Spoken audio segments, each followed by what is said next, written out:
Hello friends, आपका स्वागत है हमारे चैनल ग्लैंस करने पर। फ्रेंड्स, मैं निशु। आज हम पढ़ेंगे यूपी पीसीएस प्री 2024 के लिए टेस्ट पेपर जो है ध्येय आईएएस कोचिंग के आपके, और ये हमारा सेकंड पेपर है। सब्जेक्ट हमारा होगा मॉडर्न हिस्ट्री। आइए टाइम न गंवाते हुए स्टार्ट करते हैं अपना पहला क्वेश्चन। फर्स्ट पेपर हो चुका है आपका medieval, ancient and art and culture, एक साथ करा दिया गया है फर्स्ट पेपर में। आइए स्टार्ट करते हैं। निम्नलिखित घटनाओं को उनके काल क्रमानुसार व्यवस्थित करना है। सैंडर्स की हत्या कब होती है? तो इनकी हत्या जो होती है 17 दिसंबर 1928 को सैंडर्स की हत्या होती है। HSRA की स्थापना कब हुई? तो ये 10 सितंबर 1928 को आपका HSRA की स्थापना होती है। कौन करता है? तो ये चंद्रशेखर आज़ाद जी करते हैं। चटगांव आमरी रेड कब होता है? ये कांड जो है आपका 18 अप्रैल 1930 को होता है, सूर्य सेन के नेतृत्व में 1930। सेंट्रल लेजिस्लेटिव असेंबली बम कांड ये कब होता है? तो ये होता है आपका 8 अप्रैल 1929 को होता है। और इसमें जो होते कौन कौन होता है? तो भगत सिंह और बटुकेश्वर दत्त जो है सेंट्रल लेजिस्लेटिव असेंबली में जो है बम फेंकते हैं। तो इस तरह से आपका ऑप्शन हो जाएगा सी ऑप्शन सही है। सेकंड क्वेश्चन रहेगा हमारा, निम्नलिखित में से किस कांग्रेस अधिवेशन में गांधी जी ने कहा था कि गांधी मर सकते हैं परंतु गांधीवाद नहीं? लाहौर अधिवेशन 1929, कराची अधिवेशन 1931, बेलगांव अधिवेशन 1924, नागपुर अधिवेशन 1920। तो इसका आंसर है आपका बी। कराची अधिवेशन 1931 में गांधी जी ने कहा था कि गांधी मर सकते हैं परंतु गांधीवाद नहीं। इसी अधिवेशन में जो है गांधी इरविन पैक्ट को स्वीकार कर लिया जाता है, और गांधी जी जो है मात्र कांग्रेस की एक अधिवेशन की अध्यक्षता करते हैं। वो कौन सा होता है? तो बेलगांव अधिवेशन 1924 की अध्यक्षता कौन करते हैं? गांधी जी करते हैं। अगला है हमारा क्वेश्चन नंबर थर्ड, निम्नलिखित में से कौन सा कथन सही है? जूरी अधिनियम 1826 में पारित किया गया था। यह धार्मिक आधार पर मंदिरों में भेदभाव पर आधारित था। तो जूरी अधिनियम आपको 1826 में ही पारित किया गया था। यह जो है न्यायालयों में धार्मिक आधार पर भेदभाव की शुरुआत की गई थी जूरी अधिनियम 1826 के तहत, और इसी का जो है राजा राम मोहन राय ने विरोध किया था। तो ये धार्मिक आधार न होकर कौन सा था? मतलब धार्मिक आधार पर मंदिरों में भेदभाव न करके कहाँ था? तो न्यायालयों में धार्मिक आधार पर भेदभाव करना था। अगला हम देखेंगे, तो इसमें आपका क्वेश्चन नंबर थर्ड का ए ऑप्शन सही है। फोर्थ को हम देखेंगे, सूची फर्स्ट को सूची सेकेंड से सुमेलित करना है। विधवा पुनर्विवाह से संबंधित है आपके ईश्वरचंद्र विद्यासागर। बाल विवाह निषेध से संबंधित है BM मालाबारी। ठगी प्रथा का अंत किसने किया? तो कर्नल स्लीमन ने किया था। पिंडारियों का दमन किसने किया? तो लॉर्ड हेस्टिंग ने जो है पिंडारियों का दमन किया था। तो इस तरह से आपका डी ऑप्शन सही हो जाएगा। अगला हम देखेंगे क्वेश्चन नंबर 5 को, निम्नलिखित में से क्या भारत में अंग्रेजों की आर्थिक नीतियों का परिणाम नहीं था? तो अंग्रेजों की जो आर्थिक नीति थी उसका क्या परिणाम नहीं था, यही हमें देखना है। हस्तशिल्प उद्योग की ह्रास, तो हस्तशिल्प उद्योग जो है भारत में ह्रास होने लगे। जो छोटे छोटे उद्योग थे भारत में उनकी कमी होने लगी। उन कृषि उत्पादों का उत्पादन करना जो यूरोपीय या अमेरिकी बाजार में उन्हें नगद व्यवसायिक लाभ दिला सके।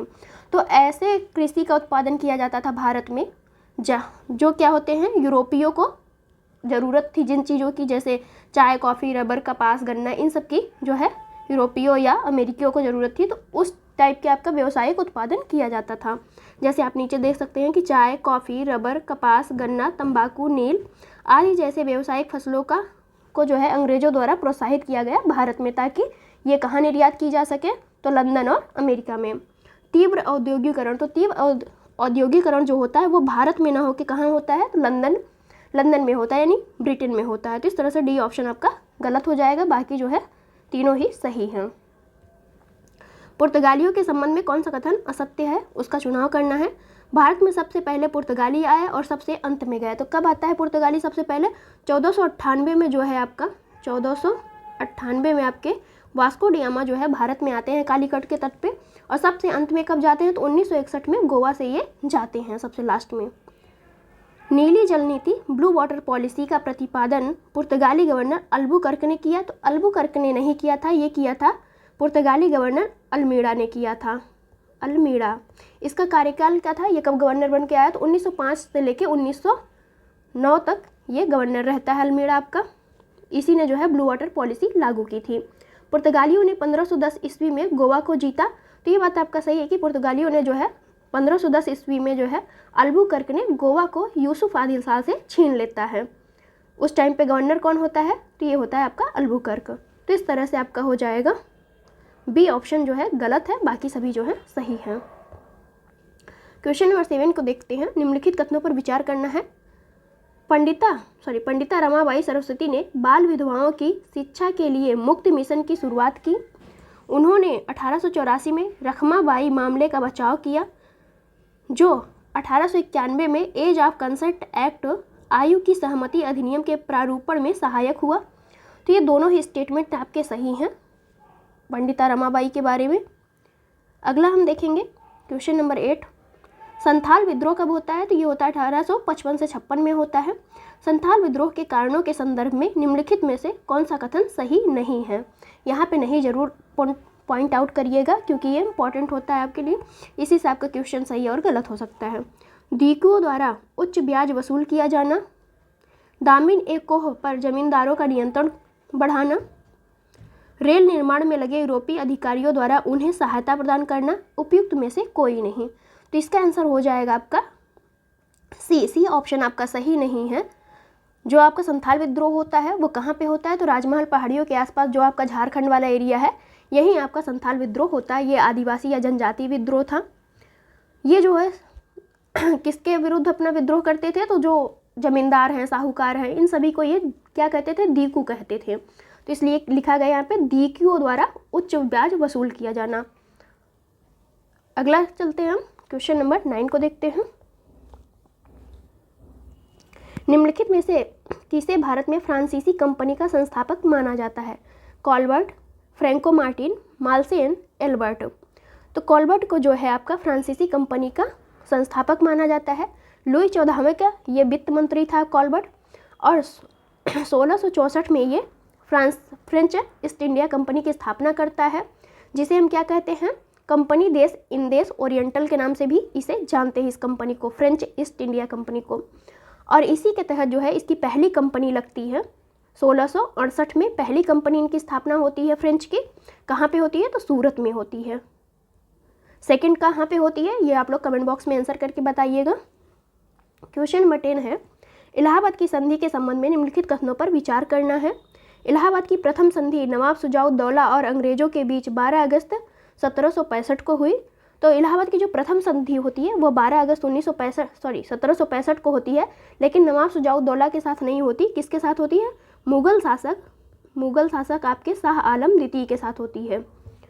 तो इस वजह से आपका फर्स्ट स्टेटमेंट जो है गलत हो चुका है। सेकंड देखते हैं। तो इलाहाबाद की द्वितीय संधि मुगल शासक शाह आलम द्वितीय और अंग्रेजों के बीच 16 अगस्त 1765 को हुई थी। तो 16 अगस्त 1765 को सेकंड संधि इलाहाबाद की हुई थी, लेकिन किसके साथ हुई थी? तो नवाब शुजाउद्दौला के साथ हुई थी। अवध का नवाब जो शुजाउद्दौला था, इसके साथ हुई थी। तो जस्ट आप स्टेटमेंट को अपोजिट कर दीजिए, यहाँ पे शाह आलम को लाइए और नवाब शुजाउद्दौला को नीचे लाइए। तो इस तरह से आपका दोनों ही आंसर जो है गलत है। तो ना तो एक सही है और ना ही दो सही है। अगला है हमारा, किसने रॉबर्ट क्लाइव को स्वर्ग से उत्पन्न सेनानायक कहा? विलियम पेली और William Pitt, Hector Munro, Z Holwell. तो ये हैं आपके विलियम पिट। विलियम पिट ने जो है रॉबर्ट क्लाइव को स्वर्ग से उत्पन्न सेनानायक कहता है। तो ऐसा इन्होंने क्यों कहा था विलियम पिट ने? भारत में ब्रिटिश साम्राज्य का संस्थापक किसे माना जाता है? तो क्लाइव को माना जाता है। क्यों माना जाता है? क्योंकि प्लासी के युद्ध में बंगाल के नवाब सिराजुद्दौला को पराजित कर ब्रिटिश प्रभुत्व को स्थापित किया था। किसने? क्लाइव ने किया था। अगला हम देखेंगे क्वेश्चन नंबर 12 को। निम्नलिखित युद्धों का क्रम लगाएं। अंबर का युद्ध। तो अंबर का युद्ध होता है आपका 1749 में अंबर का युद्ध होता है। ये मुजफ्फर जंग चंदा साहब फ्रांसीसियों की संयुक्त सेना के साथ होता है। कहाँ पे? कर्नाटक के आसपास का एरिया होता है। बक्सर का युद्ध कब होता है? तो बक्सर का युद्ध होता है आपका 22 अक्टूबर 1764 को आपका बक्सर का युद्ध होता है। वांडीवास का युद्ध जो होता है वो 1760 में होता है, फ्रांसीसी वर्सेस अंग्रेजों के बीच। और पोर्टो नोवो का युद्ध जो होता है वो होता है आपका 1781 में। तो इस तरह से आप सभी अगर मिलान करिएगा तो आ जाएगा आपका आंसर ए ऑप्शन आपका सही है। क्वेश्चन नंबर है 13। वेल्लोर का विद्रोह किस गवर्नर जनरल के समय हुआ था? Cornwallis, Wellesley, Mayo, Barlow. तो वेल्लोर, वैसे वेल्लोर का याद कर सकते हैं और बसे बार्लो याद कर सकते हैं। तो इस तरह से वेल्लोर का युद्ध का किसके शासनकाल में हुआ था, एक कौन सा गवर्नर जनरल था उस टाइम, तो आपका जॉर्ज बार्लो जो था उस टाइम पे गवर्नर जनरल था। वेल्लोर का विद्रोह होता कब है, तो 1806 ईस्वी में जो है आपका वेल्लोर का युद्ध होता है। और ये कहाँ पे होता है, तो आज का जो तमिलनाडु है उस टाइम पे मद्रास कहलाता था, तो वहीं पे ये युद्ध हुआ था। इसमें क्या था कि जो हिंदू हैं या सिख ईसाई हैं ये सब अपने दाढ़ी मूछ कटवाने के लिए, टोपी पहनने के लिए, इसीलिए ये विद्रोह हुआ था कि अंग्रेज चाहते थे कि वो जैसे अंग्रेज रहते हैं क्लीन एंड सेफ के साथ, वैसे ही वो लोग भी रहे। अगला हम देखेंगे क्वेश्चन नंबर 14 को। निम्नलिखित कथनों पर विचार करना है। James Andrew Ramsay Lord Dalhousie का वास्तविक नाम है। सिक्किम का भारत में विलय लॉर्ड डलहौजी ने किया। तो दोनों ही स्टेटमेंट आपके सही हैं कि सिक्किम का विलय किसने किया था, लॉर्ड डलहौजी ने किया था। और इसका नाम क्या है वास्तविक नाम, तो जेम्स एंड्रयूज रैमजे। इस तरह से सी ऑप्शन आपका सही है। क्वेश्चन नंबर 15 है, भारत के किस वायसराय ने अफगानिस्तान के प्रति आक्रामक नीति अपनाई थी। तो ये कौन से थे भारत के वायसराय, देखते हैं, कैनिंग, डलहौजी, लीटन, मेयो। तो ये थे आपके लीटन। लीटन ने जो है ब्रिटिश भारत का सबसे अधिक प्रक्रियावादी गवर्नर जनरल माना जाता है लीटन को। इसका उद्देश्य क्या था, तो भारतीय राष्ट्रवाद की भावना का दमन करना इसी का उद्देश्य था। अगला हम देखेंगे 1857 के विद्रोह के परिणाम के संदर्भ में कौन सा कथन सही है, देखना है कौन सा कथन सही है। देश के राजनीतिक एकीकरण के लिए लॉर्ड डलहौजी की युद्ध पूर्व नीति को आगे बढ़ाया गया। ब्रिटिशों ने समाज में सामाजिक धार्मिक सुधार आंदोलनों के प्रति अपना समर्थन बढ़ाया। ब्रिटिशों ने विधायी प्रक्रिया में भारतीयों को शामिल करने की नीति की शुरुआत की है। तो इसका आंसर है आपका सी। तो ब्रिटिश ने जो है विधायी प्रक्रिया में भारतीयों को शामिल करने की नीति की शुरुआत की, कब की, तो 1857 के विद्रोह के पश्चात जब आपका 1858 का एक्ट आता है, 1858 का जो आपका उद्घोषणा रानी द्वारा कराया जाता है, तो उसी में ये जो है नीति अपनाई गई थी कि ब्रिटिश में भारतीयों को भी शामिल किया जाए। अगला है क्वेश्चन नंबर 17, 1857 के संदर्भ में कौन सा कथन सही नहीं है, देखते हैं कौन सा कथन सही नहीं है 1857 के विद्रोह में। तो 1857 के विद्रोह के दौरान बहादुर शाह ने बख्त खान को शाह ए आलम बहादुर का खिताब दिया था। 1857 के बरेली विद्रोह का नेतृत्व किसने किया, तो खान बहादुर खान ने किया था। महारानी लक्ष्मीबाई की समाधि ग्वालियर में है। उपयुक्त सभी कथन सही हैं। तो ये डी ऑप्शन आपका सही है कि उपयुक्त सभी कथन सही हैं, लेकिन यहाँ पे पूछा है नहीं है, तो ये नहीं काट दीजिए क्योंकि यहाँ से आंसर गलत हो जाएगा हमारा, जबकि हमारे तीनों या चारों ही स्टेटमेंट सही हैं। क्वेश्चन नंबर है 18, निम्नलिखित में से कौन सैयद अहमद खान के साथ यूनाइटेड इंडियन पैट्रियोटिक संगठन का संस्थापक था। राजा शिव प्रसाद, मोहम्मद अल हसन, गोविंद दास, सावंत दास। तो इसका आंसर है आपका ए। राजा शिव प्रसाद सितारे हिंद जो है सैयद अहमद खान के साथ मिलकर यूनाइटेड इंडियन पैट्रियोटिक संगठन का संस्थापक थे। इसका गठन कब होता है, तो 1888 में इस संस्था का गठन किया जाता है। अगला हम देखेंगे क्वेश्चन नंबर हमारा होगा 19। एक तरफ विद्रोह है, दूसरी तरफ स्थान। अब पूछ रहा है कौन सा सुमेलित है। मोपला विद्रोह कहाँ होता है, तो ये आपका केरल में होता है। पावना विद्रोह कहाँ होता है, तो पावना विद्रोह बंगाल में होगा। कहाँ पे, बंगाल में। बिरसा मुंडा का विद्रोह कहाँ होगा, तो ये आपका झारखंड में होगा, यही सही सुमेलित है। कूका विद्रोह कहाँ होगा, तो ये आपका पंजाब में होगा। पंजाब में कूका विद्रोह होगा। पावना विद्रोह बंगाल में, मोपला विद्रोह आपका केरल में। तो इस तरह से सी ऑप्शन आपका सही है, बाकी सभी जो है कोई सुमेलित नहीं है। अगला हम देखते हैं क्वेश्चन नंबर 20, पाश्चात्य शिक्षा के क्षेत्र में हुई प्रगति की समीक्षा करने हेतु डब्ल्यू हंटर की अध्यक्षता में गठित आयोग ने किस प्रकार की शिक्षा पर विशेष बल दिया था। तो देखते हैं किस प्रकार की शिक्षा पर इन्होंने विशेष बल दिया है। बालिकाओं की शिक्षा पर, उच्च शिक्षा, माध्यमिक शिक्षा, प्राथमिक शिक्षा। तो 1882 में पहली बात तो आपका ये हंटर की अध्यक्षता में जो है शिक्षा पर गठित एक आयोग बना। कब बना, तो 1882 में बना। इसने प्रमुख सिफारिशें क्या थी, इन्होंने कहा था कि प्राथमिक शिक्षा का माध्यम क्या होना चाहिए, मातृभाषा में होना चाहिए।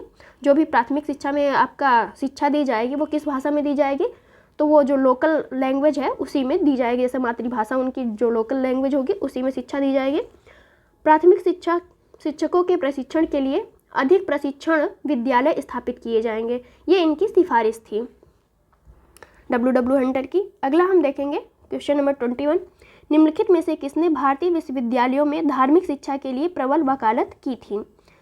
बाल गंगाधर तिलक, मदन मोहन मालवीय, स्वामी श्रद्धानंद, स्वामी विवेकानंद। तो ये थे आपके मदन मोहन मालवीय। मालवीय ने कहा था कि मतलब भारतीय विश्वविद्यालयों में धार्मिक शिक्षा दी जाए। इनका जन्म कब होता है मालवीय का? तो 1861 में होता है। कहाँ पे होता है? तो इलाहाबाद में होता है। ये महान शिक्षाविद, बेहतरीन वक्ता और प्रसिद्ध राष्ट्रीय नेता थे। इन्हें जो है महात्मा गांधी ने महामना की उपाधि दी थी।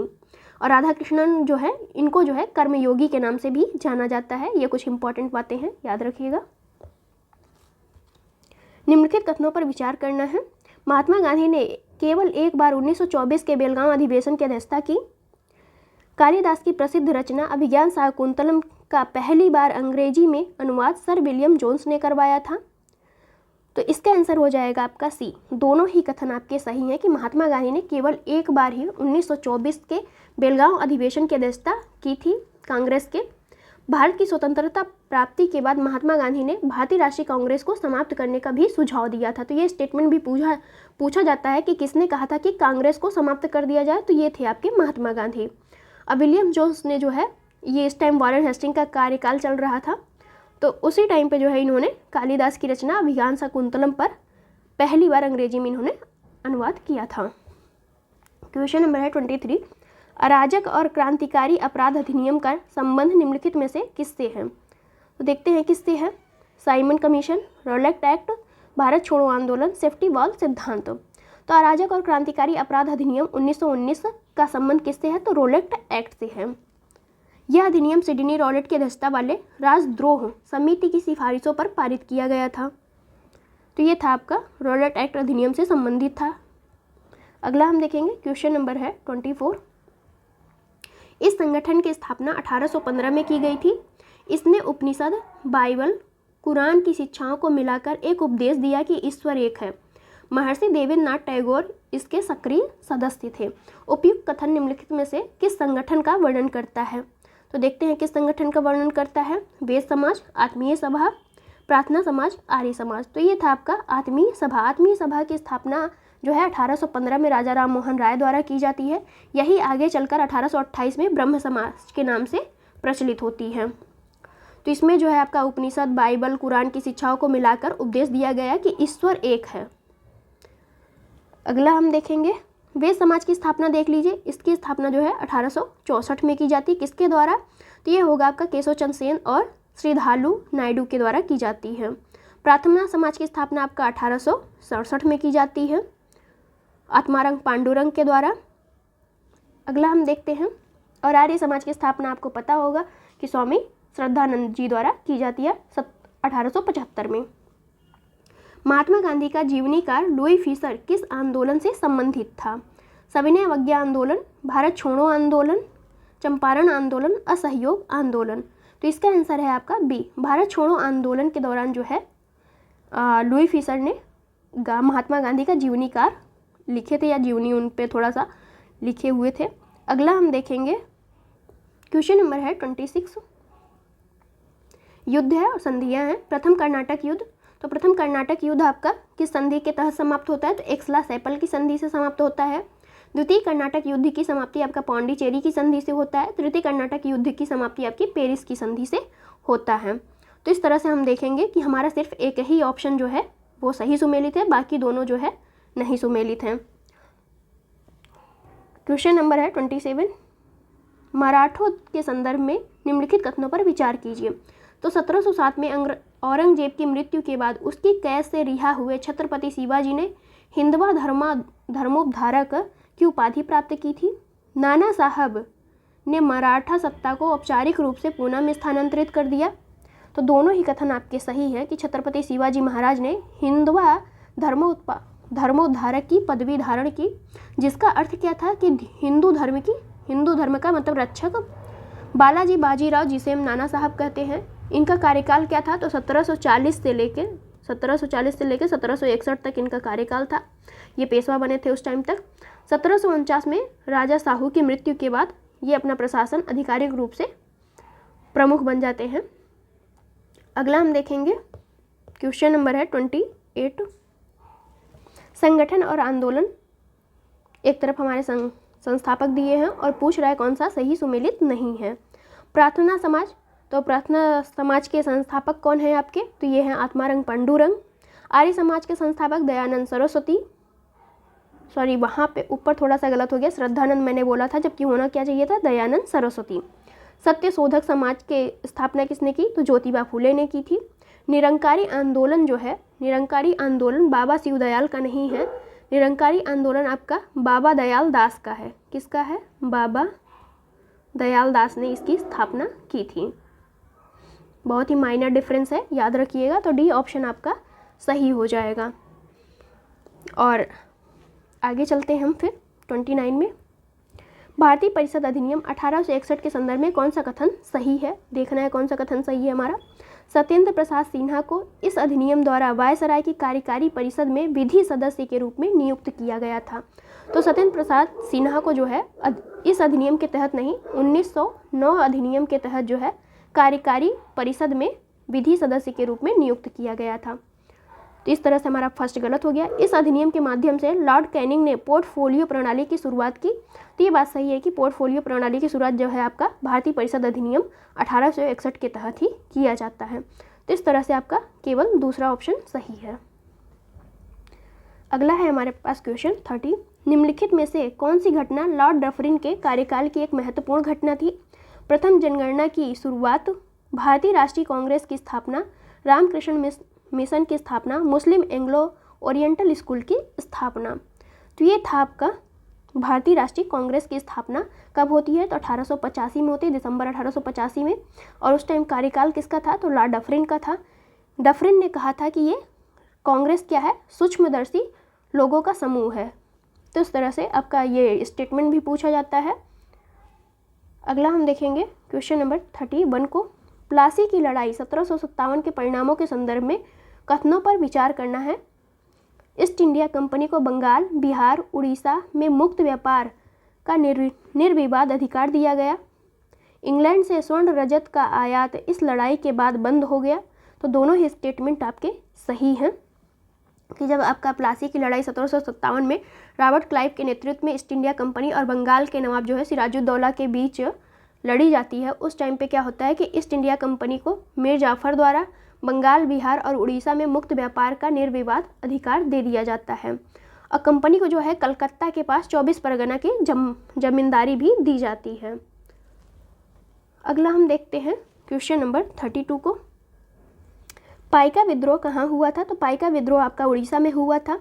ये पाइका का मतलब होता था पैदल सैनिक। और ये जो थे उड़ीसा के पारंपरिक योद्धा कहलाते थे। लगान मुक्त भूमि को ये जो है करना चाहते थे, इसी वजह से इन्होंने विद्रोह किया था। अगला हम देखेंगे क्वेश्चन नंबर 33। इल्बर्ट विधेयक 1883 के संबंध में निम्नलिखित कथनों पर विचार करना है। इसे लॉर्ड लीटन के कार्यकाल के दौरान पेश किया गया था। इसका उद्देश्य यूरोपियों के मुकदमे के संबंध में भारतीय मजिस्ट्रेटों पर लगाई गई अयोग्यता को हटाना था। तो इसका आंसर है आपका बी, केवल दूसरा सही है, पहला नहीं सही है, क्योंकि इल्बर्ट विधेयक को 1883 में लॉर्ड रिपन के कार्यकाल में लाया गया था। कौन था इस टाइम पे, तो रिपन था, रिपन का कार्यकाल चल रहा था। बाकी आपका सेकेंड ऑप्शन सही है। अगला हम देखेंगे धर्म सभा के संदर्भ में कौन सा कथन सही है। इसकी स्थापना राधाकांत देव ने की थी। इसने सती प्रथा के उन्मूलन का समर्थन किया। तो ये पहला ऑप्शन आपका सही है कि इसकी स्थापना किसने की थी, तो राधाकांत देव ने की थी। हिंदू धर्म की शुद्धि के लिए जो राजा राम मोहन राय के प्रगतिशील विचारों को राधाकांत देव जैसे रूढ़िवादी तत्वों से शक्तिशाली विरोध का सामना करना पड़ा था, जिन्होंने ब्रह्म समाज के प्रचार के विरोध में धर्म सभा की स्थापना की थी। ये इनकी जो धर्म सभा है ये कैसी थी, तो रूढ़िवादी विचारों पर आधारित थी। इसकी स्थापना कब की गई थी, तो 1830 में राधाकांत देव द्वारा की गई थी। अगला हम देखते हैं क्वेश्चन नंबर 35। निम्नलिखित कथनों में से कौन सा कथन जो है सही है, चयन करना है। रैमजे मैकडोनाल्ड ने कहा था कि डोडो की भांति साम्राज्यवाद दिवंगत हो चुका है।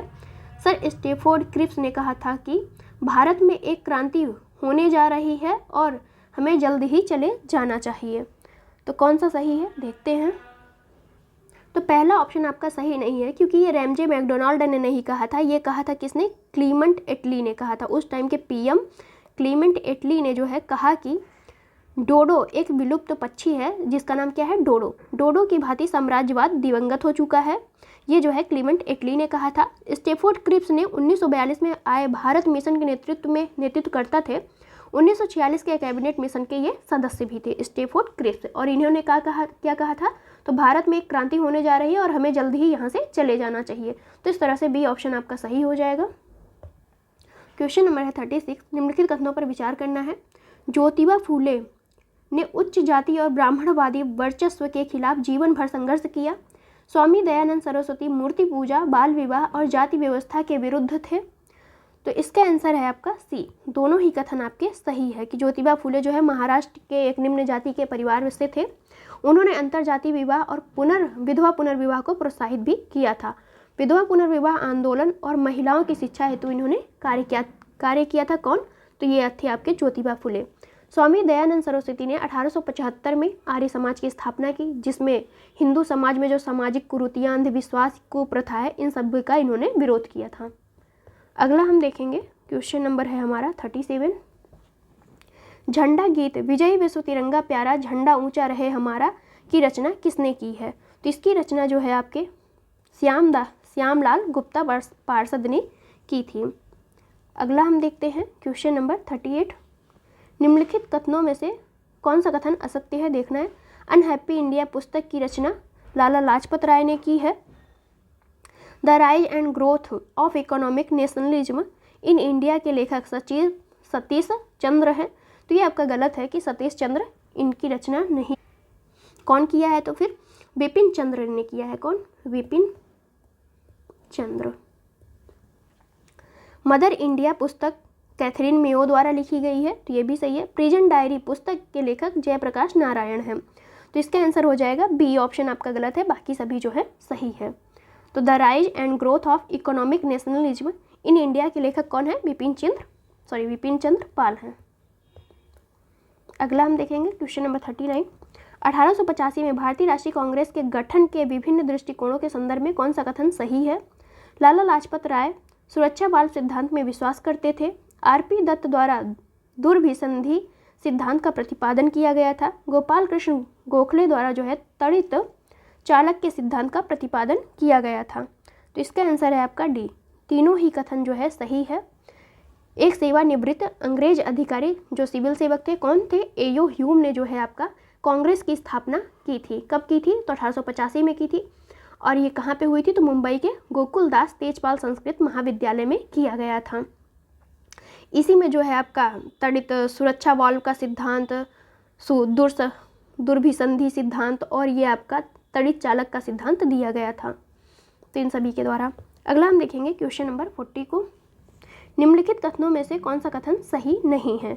अल्फ्रेड वेब 1894 ईस्वी में कांग्रेस के मद्रास अधिवेशन के अध्यक्ष थे।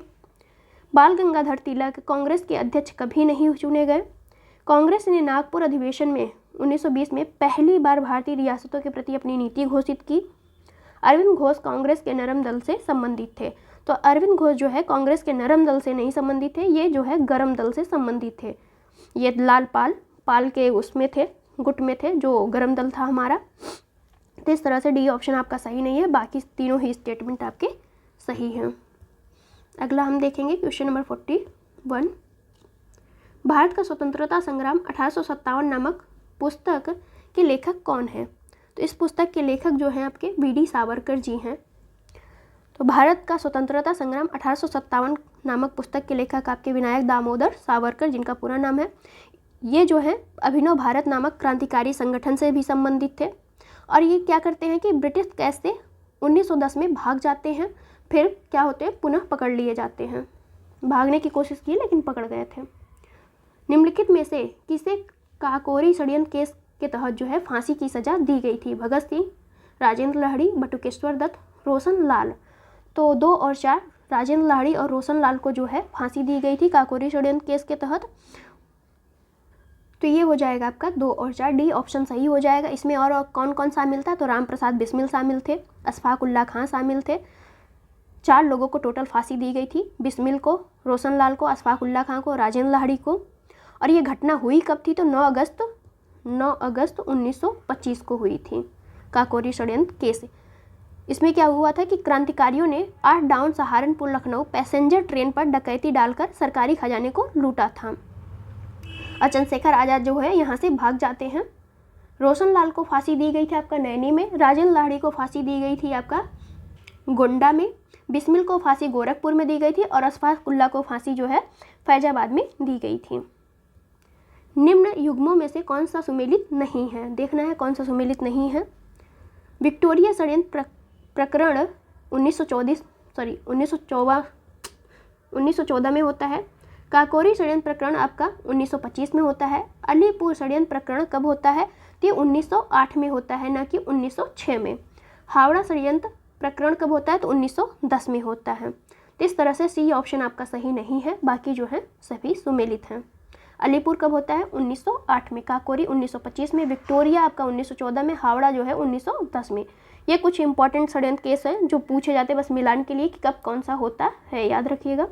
नीचे उन व्यक्तियों की सूची दी गई है जो भारतीय राष्ट्रीय कांग्रेस के अध्यक्ष हुए हैं, उन्हें तिथि के अनुसार हमें लगाना है। देखते हैं कौन कब हुए हैं। तो महात्मा गांधी किसकी अध्यक्षता किए थे, तो 1924 के बेलगांव की अध्यक्षता किए थे। जवाहरलाल नेहरू ने किसकी अध्यक्षता की थी, तो ये 1929 और 30 दोनों में किए थे। 1929 और 30, हम 29 लिख लेते हैं, लाहौर में किए थे ये। वल्लभ भाई पटेल 1900 कब करते हैं, 1931 में करते हैं। सरोजिनी नायडू कब करती हैं, तो ये करती हैं 1925 के कानपुर अधिवेशन की अध्यक्षता सरोजिनी नायडू करती है। ये भारतीय महिला है, पहली भारतीय महिला जो क्या करती हैं, कांग्रेस की अध्यक्षता करती हैं। अब पहली महिला है कौन है, तो ये है आपकी एनी बेसेंट जो 1917 में करती हैं। तो इस तरह से हमारा सी ऑप्शन सही हो जाएगा। क्वेश्चन नंबर है 45। निम्न युग्मों पर विचार करना है हमें। पत्र पत्रिकाएं दिया है और लेखक और संपादक हैं। देखते हैं कौन किसकी बुक है। इंडियन अर्नेस्ट, तो इंडियन अर्नेस्ट के संपादक कौन थे या लिखने वाले कौन थे, तो ये थे आपके सर वेलेंटाइन सिरोल। तो हम लिख देते हैं सिरोल, वेलेंटाइन सिरोल, आप पूरा नाम याद कर लीजिएगा। अनहैप्पी इंडिया किसकी है, तो अनहैप्पी इंडिया जो है आपकी लाला लाजपत राय की है। कर्मयोगी किसकी है, तो अरबिंदो घोष की जो है कर्मयोगी है। तो इस तरह से 2 और 3 आपके सही हैं, बाकी पहला आपका सही नहीं है। तो इस तरह से ऑप्शन ए सही। अगला देखते हैं क्वेश्चन नंबर 46। निम्नलिखित कथनों में से कौन सा कथन सही नहीं है। कांग्रेस के 1905 के बनारस अधिवेशन की अध्यक्षता गोपाल कृष्ण गोखले ने की थी। कांग्रेस के 1906 के बम्बई अधिवेशन की अध्यक्षता दादा भाई नौरोजी ने की थी। कांग्रेस के 1907 के सूरत अधिवेशन की अध्यक्षता रास बिहारी बोस ने की। कांग्रेस के 1917 के लखनऊ अधिवेशन की अध्यक्षता श्रीमती एनी बेसेंट ने की थी। तो इस तरह से हमारा जो है बी ऑप्शन गलत है। तो बी ऑप्शन क्यों गलत है, क्योंकि ये बम्बई अधिवेशन की अध्यक्षता नहीं की थी, इन्होंने कलकत्ता में अधिवेशन हुआ था उसकी अध्यक्षता की थी। किसने की थी, तो दादा भाई नौरोजी ने। इसी में जो है पहली बार स्वराज की मांग की जाती है, इन्हीं के द्वारा की जाती है, नौरोजी के द्वारा ही। और डी ऑप्शन भी आपका यहाँ पे गलत है। यहाँ पे 2 ऑप्शन आपके गलत हैं कि कांग्रेस के 1917 के लखनऊ अधिवेशन, यहाँ लखनऊ अधिवेशन नहीं है, इन्होंने भी कलकत्ता में ही अपनी अध्यक्षता की थी। कि इन्होंने, तो श्रीमती एनी बेसेंट ने। तो इस तरह से बी और डी दोनों ही गलत हैं। थोड़ा बाय मिस्टेक, मतलब बहुत माइनर है, तो ध्यान दीजिएगा, ऐसे आपको फंसा सकता है एग्जामिनर। आगे देखते हैं। सन 1892 ईस्वी में दादा भाई नौरोजी किस पार्टी से ब्रिटिश पार्लियामेंट के सदस्य चुने गए थे। Congress party, labour party, liberal party, इनमें से कोई नहीं। तो सी ऑप्शन आपका सही है कि दादा भाई नौरोजी जो है कानून निर्माता, विचारक, उद्योगपति, राजनीतिक एक महान व्यक्ति तो थे ही। इन्होंने जो है 1867 में 1867 में जो है लंदन में ईस्ट इंडिया एसोसिएशन की स्थापना करते हैं। और 1892 में ये क्या बनते हैं, तो ब्रिटिश पार्लियामेंट के सदस्य चुने जाते हैं। किस पार्टी से, तो लिबरल पार्टी से। अगला देखेंगे 48 नंबर क्वेश्चन को। निम्नलिखित में से कौन मुस्लिम लीग का संस्थापक सदस्य नहीं था। सलीमुल्लाह खां, आगा खां, मोहसिन उल मुल्क, मोहम्मद अली जिन्ना। तो जिन्ना जो थे, मोहम्मद अली जिन्ना, मुस्लिम लीग के संस्थापक सदस्य नहीं थे, बाकी सभी थे। अगला हम देखेंगे इसी में कब स्थापना होती है मुस्लिम लीग की, तो 1906 में आपका मुस्लिम लीग की स्थापना होती है। और इसका मुख्यालय कहाँ होता है, तो ढाका जो है इसका मुख्यालय बनाया जाता है बांग्लादेश में। अगला है हमारा क्वेश्चन नंबर 49, देवबंद आंदोलन के संबंध में कथनों पर विचार करना है। यह एक पुनर्जागरण आंदोलन था। वर्ष 1866 में यह प्रारंभ हुआ था। भारतीय राष्ट्रीय कांग्रेस की स्थापना का इसने विरोध किया था। तो इसका आंसर है आपका ए। 1 और 2 तो सही है, इसने जो है कांग्रेस का विरोध नहीं किया था। तो बाकी दोनों ही कथन आपके सही हैं। अगला हम देखेंगे 16 अगस्त 1946 प्रत्यक्ष कार्यवाही दिवस को किस सरकार ने सार्वजनिक अवकाश घोषित किया था। उत्तर पश्चिमी सीमा प्रांत, पंजाब, बंगाल, उपयुक्त सभी। तो इसका आंसर है आपका सी। प्रत्यक्ष कार्यवाही दिवस जो कब मनाई गई थी, तो 16 अगस्त 1946 को बंगाल सरकार ने सार्वजनिक अवकाश को घोषित किया था। ये किसके द्वारा मनाई गई थी, तो ये थे आपके मोहम्मद अली जिन्ना, या फिर यूँ कहे कि मुस्लिम लीग के द्वारा की गई थी। अगला हमारा है क्वेश्चन नंबर 51, निम्नलिखित में से कौन सा क्रांतिकारी दिल्ली षड्यंत्र केस में शामिल नहीं था। भाई बाल मुकुंद, मास्टर अमीन चंद, बाल गंगाधर तिलक, दीनानाथ। तो इसका आंसर है आपका सी। बाल गंगाधर तिलक जो है इसमें शामिल नहीं थे। हार्डिंग बम कांड ही दिल्ली षड्यंत्र केस के नाम से जाना जाता है। तो हार्डिंग बम कांड जो होता है वही जो है दिल्ली के षड्यंत्र केस के नाम से। इसमें टोटल 13 व्यक्ति थे, जिसमें आपके बाल मुकुंद, मास्टर अमीन चंद, दीनानाथ, वसंत कुमार, बलराज भैला, ये सभी जो हैं गिरफ्तार कर लिए जाते थे। दीनानाथ जो है क्या बन जाते हैं, तो ये सरकारी गवाह बन जाते हैं। रास बिहारी बोस जो होते हैं वो जापान भाग जाते हैं। अगला हम देखेंगे क्वेश्चन नंबर 52 को, निम्नलिखित में से कौन सा कथन 1916 के लखनऊ के कांग्रेस अधिवेशन के विषय में असत्य है। असत्य कथन पूछ रहा है, तो देखते हैं। इस अधिवेशन की अध्यक्षता अंबिका चरण मजूमदार ने की थी। तो ये बात आपका सही कि अंबिका चरण मजूमदार जो है लखनऊ अधिवेशन की अध्यक्षता करते हैं 1916 में। महात्मा गांधी पहली बार चंपारण के किसानों की समस्याओं से अवगत हुए। तो ये बात भी सही है। कांग्रेस ने मुसलमानों के लिए पृथक निर्वाचन मंडल की मांग को अस्वीकार कर दिया। इसी अधिवेशन में कांग्रेस के उदारवादियों और उग्रवादियों के बीच पुनः मेल स्थापित हो गया। तो आपका ए, बी, डी तो सही है, लेकिन सी सही नहीं है, क्योंकि कांग्रेस ने जो है मुसलमानों के लिए पृथक निर्वाचन मंडल की मांग को स्वीकार कर लेते हैं, न कि अस्वीकार करते हैं। तो इस तरह से आपका सी ऑप्शन गलत है, बाकी सभी जो है सही हैं। अगला है हमारा, कौन सा कथन होम रूल आंदोलन के विषय में सत्य नहीं है। होम रूल लीग आंदोलन सबसे पहले एनी बेसेंट ने प्रारंभ किया था। होम रूल लीग की स्थापना सर्वप्रथम अप्रैल 1916 में बाल गंगाधर तिलक करते हैं और फिर सितंबर में एनी बेसेंट करती हैं 1916 में ही। चित्तरंजन दास एनी बेसेंट की होम रूल लीग से संबंधित थे। तो ये जो है आपका गलत है कि चित्तरंजन दास जो है इससे संबंधित नहीं होती हैं। वर्ष 1916 के लखनऊ अधिवेशन में होम रूल लीग के सदस्यों ने अपनी राजनीतिक शक्ति का सफलतापूर्वक प्रदर्शन किया। तो बाकी सभी कथन जो है सही है, सी ऑप्शन आपका सही नहीं है। आपका तिलक जो है अप्रैल 1916 में स्टार्ट करते हैं होम रूल, और बेसेंट क्या होती है, तो ये जो है सितंबर 1916 में होम रूल को स्टार्ट करती है। भारत में यह आंदोलन जो है प्रथम विश्व युद्ध के आसपास चलता है। तो ये भी स्टेटमेंट बन सकता है कि आया प्रथम विश्व युद्ध के आसपास चल रहा था, तो बिल्कुल। होम रूल आंदोलन की व्याख्या जो है 2 जनवरी 1914 को एनी बेसेंट अपने पत्र कॉमनवेल में करती हैं। इनका पत्र है कॉमनवेल एनी बेसेंट का, उसमें जो है इसका जिक्र करती हैं होम रूल आंदोलन का। अगला है हमारा क्वेश्चन नंबर 54, निम्नलिखित में से किसने 1920 में Akhil Bharatiya home rule league के अध्यक्ष के रूप में निर्वाचित होने के बाद इसका नाम परिवर्तित कर स्वराज सभा रखा। तो कौन है ये जो परिवर्तित करके रखते हैं? महात्मा गांधी, CR दास, लोकमान्य बाल गंगाधर तिलक, S सुब्रमण्यम अय्यर। तो इसका आंसर है आपका ए। महात्मा गांधी ने जो है अप्रैल 1920 में अखिल भारतीय होम रूल के अध्यक्ष के रूप में ये निर्वाचित होते हैं। इन्होंने इसका नाम परिवर्तित करके क्या रख दिया था? तो स्वराज सभा रख दिया था। सुब्रमण्यम अय्यर जो थे होम रूल लीग से संबंधित थे। अगला हम देखते हैं क्वेश्चन नंबर 55 को, महात्मा गांधी के विषय में असत्य कथन का चयन करना है। दक्षिण अफ्रीका में गांधी जी ने इंडियन ओपिनियन नामक अखबार निकाला। गांधी जी के अनुसार हिंसा का सबसे क्रूरतम रूप गरीबी का स्थायित्व है। गांधी जी ने सर्वप्रथम 1906 में आयोजित कांग्रेस के कलकत्ता अधिवेशन में भाग लिया था। तो ये जो है 1906 में नहीं था, ये 1901 के कलकत्ता अधिवेशन में गांधी जी ने कांग्रेस में पहली बार भाग लिया था। गांधी जी को दक्षिण अफ्रीका के पीटर मार्सेलबर्ग स्टेशन पर ट्रेन से फेंका गया था। तो बाकी सभी ऑप्शन सही हैं, आपका सी जो है गलत है। अगला हम देखेंगे क्वेश्चन नंबर 56 को। निम्नलिखित में से कौन राज्य सत्ता विहीन समाज की स्थापना करना चाहता था? M.K. Gandhi, M.L. Nehru, J.L. Nehru, C.R. दास। तो ये थे आपके M.K. गांधी। महात्मा गांधी जो चाहते थे कि जब आपका स्वराज मिल जाए, मतलब पूर्ण सत्ता मिल जाए आपको, तो क्या करिए, आप इस कांग्रेस को समाप्त कर दीजिए। इसलिए इन्होंने कहा राज्य जो है सत्ता विहीन समाज की स्थापना करना चाहते हैं ये। अगला हम देखेंगे क्वेश्चन नंबर है 57 को। महात्मा गांधी से संबंधित निम्नलिखित घटनाओं को उनके कालक्रमानुसार पहले से बाद के क्रम में लगाना है। तो देखते हैं कौन सा आंदोलन कब होता है। खेड़ा आंदोलन कब होता है? तो 22 मार्च, इसका डेट भी लिख लीजिएगा, 1918 को होता है। असहयोग आंदोलन कब होता है? तो 1920 से लेके 1922 के दौरान, 20 से 22। चंपारण आंदोलन कब होता है? तो चंपारण आपका 1917 में होता है। सविनय अवज्ञा आंदोलन कब होता है? तो 1930 में आपका सविनय अवज्ञा आंदोलन होता है। तो इस तरह से बी ऑप्शन आपका सही है। तो 57 का कौन सा सही है? बी ऑप्शन सही है।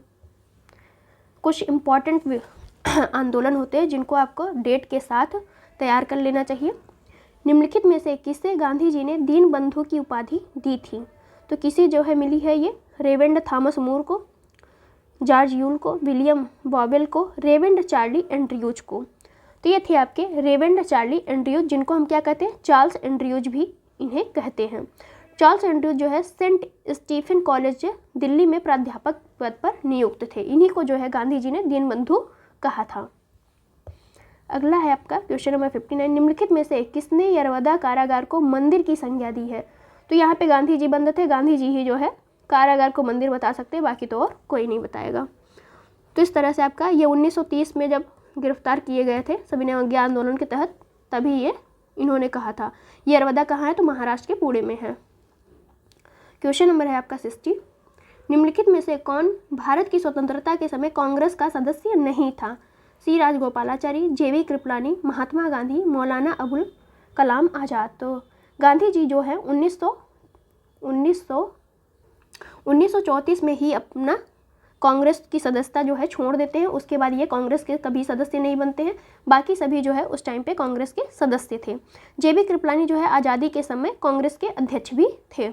अगला हम देखेंगे, चंपारण में 3 कठिया कानून संबंधित था। किससे संबंधित था? 3/20 भूभाग पर अफीम की खेती करने से, 3/20 भूभाग पर नील की खेती करने से, 3/10 भूभाग पर नील की खेती करने से, चंपारण के किसानों से 3 गुना लगान वसूलने से।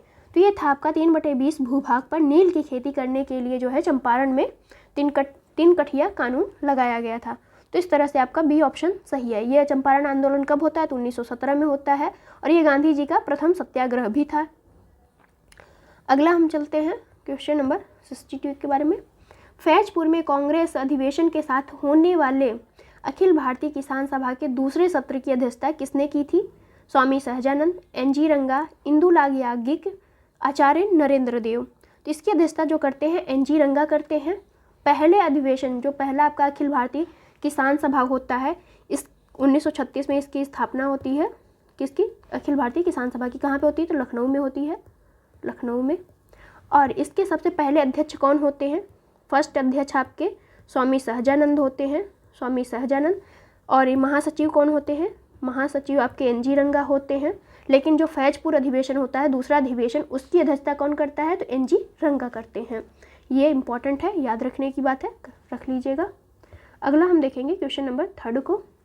वर्ष 1760 में लड़े गए वांडीवास के युद्ध द्वारा अंग्रेजों ने निम्न में से किन्हें पराजित कर भारतीय व्यापार से बाहर कर दिया? डचों को, फ्रांसीसियों को, पुर्तगालियों को, इनमें से कोई नहीं। तो वांडीवास का युद्ध जो 1760 में लड़ा जाता है, अंग्रेजों और फ्रांसीसियों के बीच लड़ा जाता है। इस वजह से फ्रांसीसी पराजित होते हैं, अंग्रेज जीत जाते हैं। तो बी ऑप्शन आपका सही है। 1889 ईस्वी में लंदन में स्थापित ब्रिटिश कमेटी ऑफ इंडिया के संबंध में कौन सा कथन सही है? तो देखते हैं कौन सा कथन सही है। इसकी स्थापना कांग्रेस के समर्थन प्राप्त करने के उद्देश्य से की गई थी। इस समिति ने इंडिया नामक साप्ताहिक पत्र निकाला। इसकी अध्यक्षता दादा भाई नौरोजी ने की थी। तो ये आपका गलत है कि इसकी अध्यक्षता किसने की थी? तो विलियम डिग्बी ने की थी। William Digby. लिखने पे ज़्यादा ध्यान न रहे, जो बोल रहे हैं वो ज़्यादा इंपॉर्टेंट है, तो डिग्बी।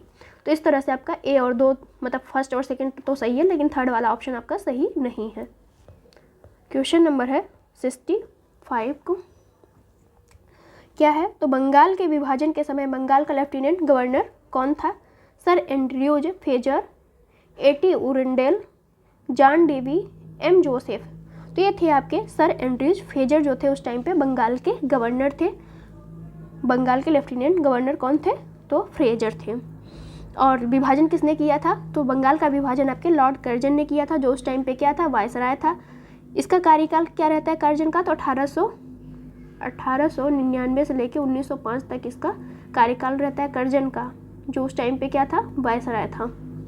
इसी ने जो है बंगाल का विभाजन करता है। इसकी घोषणा कब की जाती है? तो 20 जुलाई 1905 को घोषणा होती है बंगाल का कि ये बंगाल का विभाजन किया जाएगा, और 16 अक्टूबर 1905 से ये प्रभावी हो जाता है, मतलब बंगाल का विभाजन हो जाता है। अगला हम देखेंगे क्वेश्चन नंबर 66। निम्नलिखित में से सत्य कथन का चयन करना है। स्वदेशी आंदोलन में बंगाल में ब्रिटेन की वस्तुओं के बहिष्कार का सुझाव सर्वप्रथम कृष्ण कुमार मित्र ने दिया था। बंगाल विभाजन मुख्यतः बंगाली राष्ट्रवाद की वृद्धि को दुर्बल करने हेतु किया गया था। मद्रास में स्वदेशी आंदोलन का नेतृत्व चिदम्बरम पिल्लई ने किया था। तो तीनों ही ऑप्शन आपके सही हैं। तो इस तरह से सी ऑप्शन मतलब डी यहाँ पे होना चाहिए। उपरोक्त तो सभी सही है। कृष्ण कुमार ने सर्वप्रथम जो है स्वदेशी आंदोलन के बारे में कहा कि वस्तुओं का बहिष्कार की जाए, और इन्होंने अपनी पत्रिका संजीवनी में ऐसा कहा था। संजीवनी इनकी बंगल क्या कहेंगे बांग्ला पत्रिका थी, उसी में जो है इन्होंने सबसे पहले बहिष्कार का बताया था कि बहिष्कार किया जाए। क्वेश्चन नंबर है 67। अखिल भारतीय किसान सभा के संदर्भ में कौन सा कथन पर विचार करना है? अखिल भारतीय किसान सभा के प्रथम सत्र की अध्यक्षता एनजी रंगा ने की थी। तो अध्यक्षता जो है अखिल भारतीय किसान सभा की सबसे पहले किसने की थी? तो ये आपके थे स्वामी सहजानंद थे। ये क्या होते हैं? एनजी रंगा जो होते हैं उस टाइम पे महासचिव होते हैं। अखिल भारतीय किसान सभा के प्रथम सत्र के महासचिव स्वामी सहजानंद सरस्वती हैं। तो दोनों ही जस्ट अपोजिट कर दीजिए कि स्वामी सहजानंद अध्यक्षता करते हैं और महासचिव कौन होते हैं? एनजी रंगा जो भी है। तो इस तरह से आपका दोनों ही ऑप्शन जो है गलत है, ए और डी दोनों ही सही नहीं है। क्वेश्चन नंबर है 68। निम्नलिखित में से किसने अखिल भारतीय ट्रेड यूनियन कांग्रेस की स्थापना की थी? तो किसने की थी ये? एनएम जोशी, लाला लाजपत राय, चमनलाल बजाज, जवाहरलाल नेहरू। तो इन्होंने की थी। एनएम जोशी ने जो है अखिल भारतीय ट्रेड यूनियन की स्थापना किसने की? एनएम जोशी ने की। कब की? 31 अक्टूबर 1920 को। कहाँ पे की? तो बम्बई में की, बम्बई में।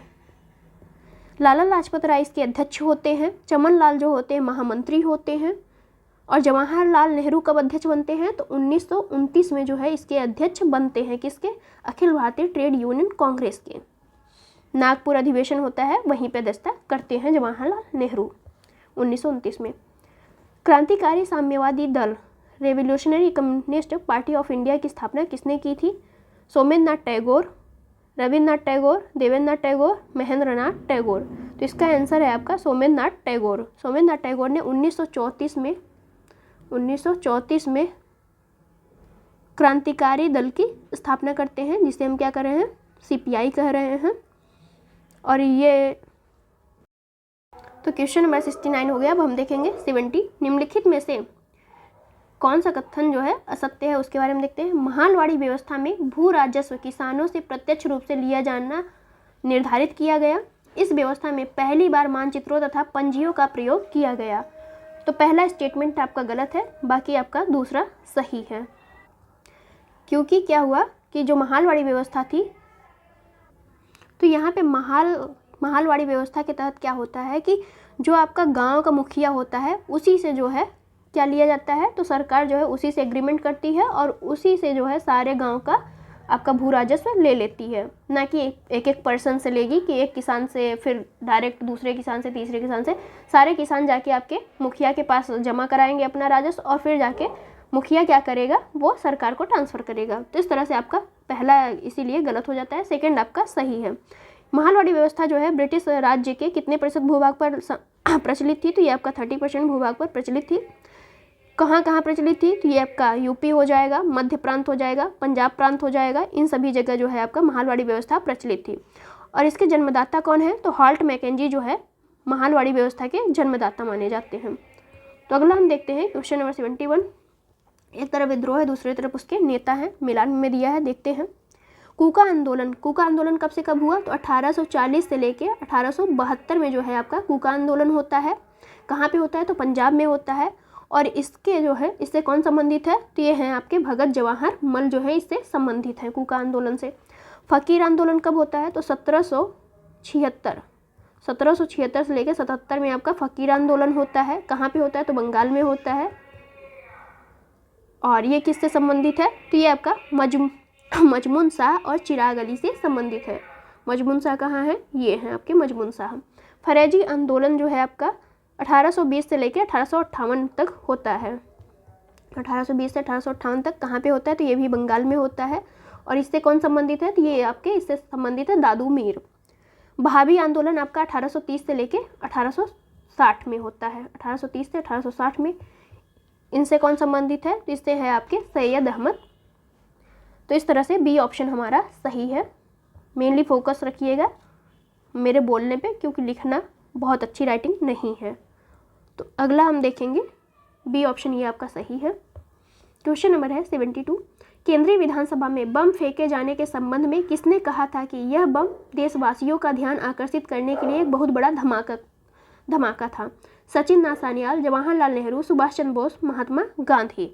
तो ये थे आपके जवाहरलाल नेहरू ने कहा था कि यह जो है बम देशवासियों का ध्यान आकर्षित करने के लिए एक बहुत बड़ा बम धमाका था। ये जो है केंद्रीय विधानसभा में फेंका जाता है किसके किसके द्वारा? तो ये थे आपके भगत सिंह और बटुकेश्वर दत्त के द्वारा 1829 में 8 अप्रैल 1829 को फेंका जाता है। अगला है हमारा क्वेश्चन नंबर 73। यांडबू की संधि निम्नलिखित में से किस युद्ध का परिणाम थी? बर्मा का प्रथम युद्ध, आंग नेपाल युद्ध, आंग अफगान युद्ध और मराठा युद्ध। तो ये था आपका ए ऑप्शन। बर्मा का युद्ध जब कब से कब हुआ? तो 1824 से लेकर 1826 तक चलता है। इस युद्ध में समुद्री मार्ग से आक्रमण कर रंगून को अंग्रेजों ने जीत लिया था। यह जो है यांडबू की संधि के नाम से जानी जाती है। जो इसके तहत संधि होती है कौन सी होती है? तो यांडबू की संधि होती है। अगला हम देखते हैं क्वेश्चन नंबर 74। महात्मा गांधी ने अपने किस पत्र के माध्यम से वायसराय लॉर्ड इरविन के सम्मुख 11 सूत्री मांगे रखी थी? New India, Navjivan, Young India, the Tribune. तो ये थी महात्मा गांधी की क्या कहेंगे पत्र, यंग इंडिया। तो ये महात्मा गांधी का आपका पत्र था। महात्मा गांधी बूढ़े थे तो उन्होंने यंग इंडिया नामक पत्र चलाया। ऐसे आप कनेक्ट करके याद कर सकते हैं। और इसी में जो है उन्होंने 11 सूत्री मांग रखी कि जो है इरविन मान जाए, लेकिन इरविन क्या करते हैं? मानते ही नहीं हैं। अगला हम देखेंगे क्वेश्चन नंबर 75 को। निम्नलिखित में से कौन एक चंपारण सत्याग्रह के दौरान गांधी जी का सहयोगी नहीं था? नरहरि पारिख, जेबी कृपलानी, महादेव देसाई, गौरीशंकर मिश्र। तो ये थे आपके गौरीशंकर मिश्र जो है चंपारण सत्याग्रह के दौरान गांधी जी के सहयोगी नहीं थे। और चंपारण सत्याग्रह कब होता है? 1917 में होता है। कौन कौन इनके साथी थे गांधी जी के? तो बाबू राजेंद्र प्रसाद थे, जेबी कृपलानी, महादेव देसाई, मजरूल हक, नरहरि पारिख व ब्रज किशोर। ये सभी जो थे गांधी जी के साथ में थे। 76 नंबर हम देखेंगे। तो पानीपत के तृतीय युद्ध में मराठा तोपखाना का नेतृत्व किसने किया था? तो मराठा तोपखाना का नेतृत्व आपके किए थे इब्राहिम खां गारदी ने। कब हुआ था ये आपका पानीपत का तृतीय युद्ध? तो 1761 में हुआ था। कहाँ? मराठा और अफगानिस्तान के शासक अहमद शाह अब्दाली। तो अहमद शाह अब्दाली के मध्य आपका पानीपत का तृतीय युद्ध हुआ था। इसमें मराठे पराजित हो जाते हैं। और उस टाइम पेशवा कौन था? बालाजी बाजीराव पेशवा था। ठीक, याद रखिएगा। और इब्राहिम गारदी ने मराठा तोपखाने का नेतृत्व किया था। क्वेश्चन नंबर है 77। समाचार पत्र है, दूसरी तरफ उसके संस्थापक या संपादक है। देखते हैं। स्वदेश वाहिनी किसकी है? तो रामकृष्ण पिल्ले की है। ये इनके संस्थापक हैं। द पीपुल के संस्थापक कौन है? तो लाला लाजपत राय हैं। इंडिपेंडेंट जो है किसकी है? तो ये है आपके मोतीलाल नेहरू। बुद्धि दर्पण किसकी है? तो ये हैं आपके राजा राम मोहन राय। तो इस तरह से इन सभी के संस्थापक पत्र पत्रिका के।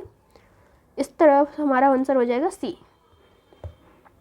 क्वेश्चन नंबर 78 है। निम्नलिखित युग्मों में से कौन सा एक सुमेलित नहीं है? प्रथम आंग्ल बर्मा युद्ध लॉर्ड डलहौजी के टाइम पे हुआ। तो ये हम देखते हैं कौन सा सही नहीं है। तो ए ही ऑप्शन आपका सही नहीं है, क्योंकि प्रथम आंग्ल बर्मा युद्ध होता है 1824-1826 में। लॉर्ड एम्स्टर्डम होते हैं, कौन होते हैं? एम्स हर्ट्स होते, सॉरी यहाँ पे देख लीजिएगा, एम हर्ट्स याद कर लीजिएगा, लॉर्ड एम्स हर्ट होते हैं। 1824 से 26 होते हैं, मतलब युद्ध होता है, और यांडबू की संधि यहाँ पे होती है। दूसरा है आपका समाचार पत्रों का मुक्तिदाता कौन कहलाता है? तो चार्ल्स मेटकॉफ कहलाता है। और दास प्रथा का अंत किसने किया? तो लॉर्ड एलनबरो ने किया था। कब किया था? 1843 में किया था।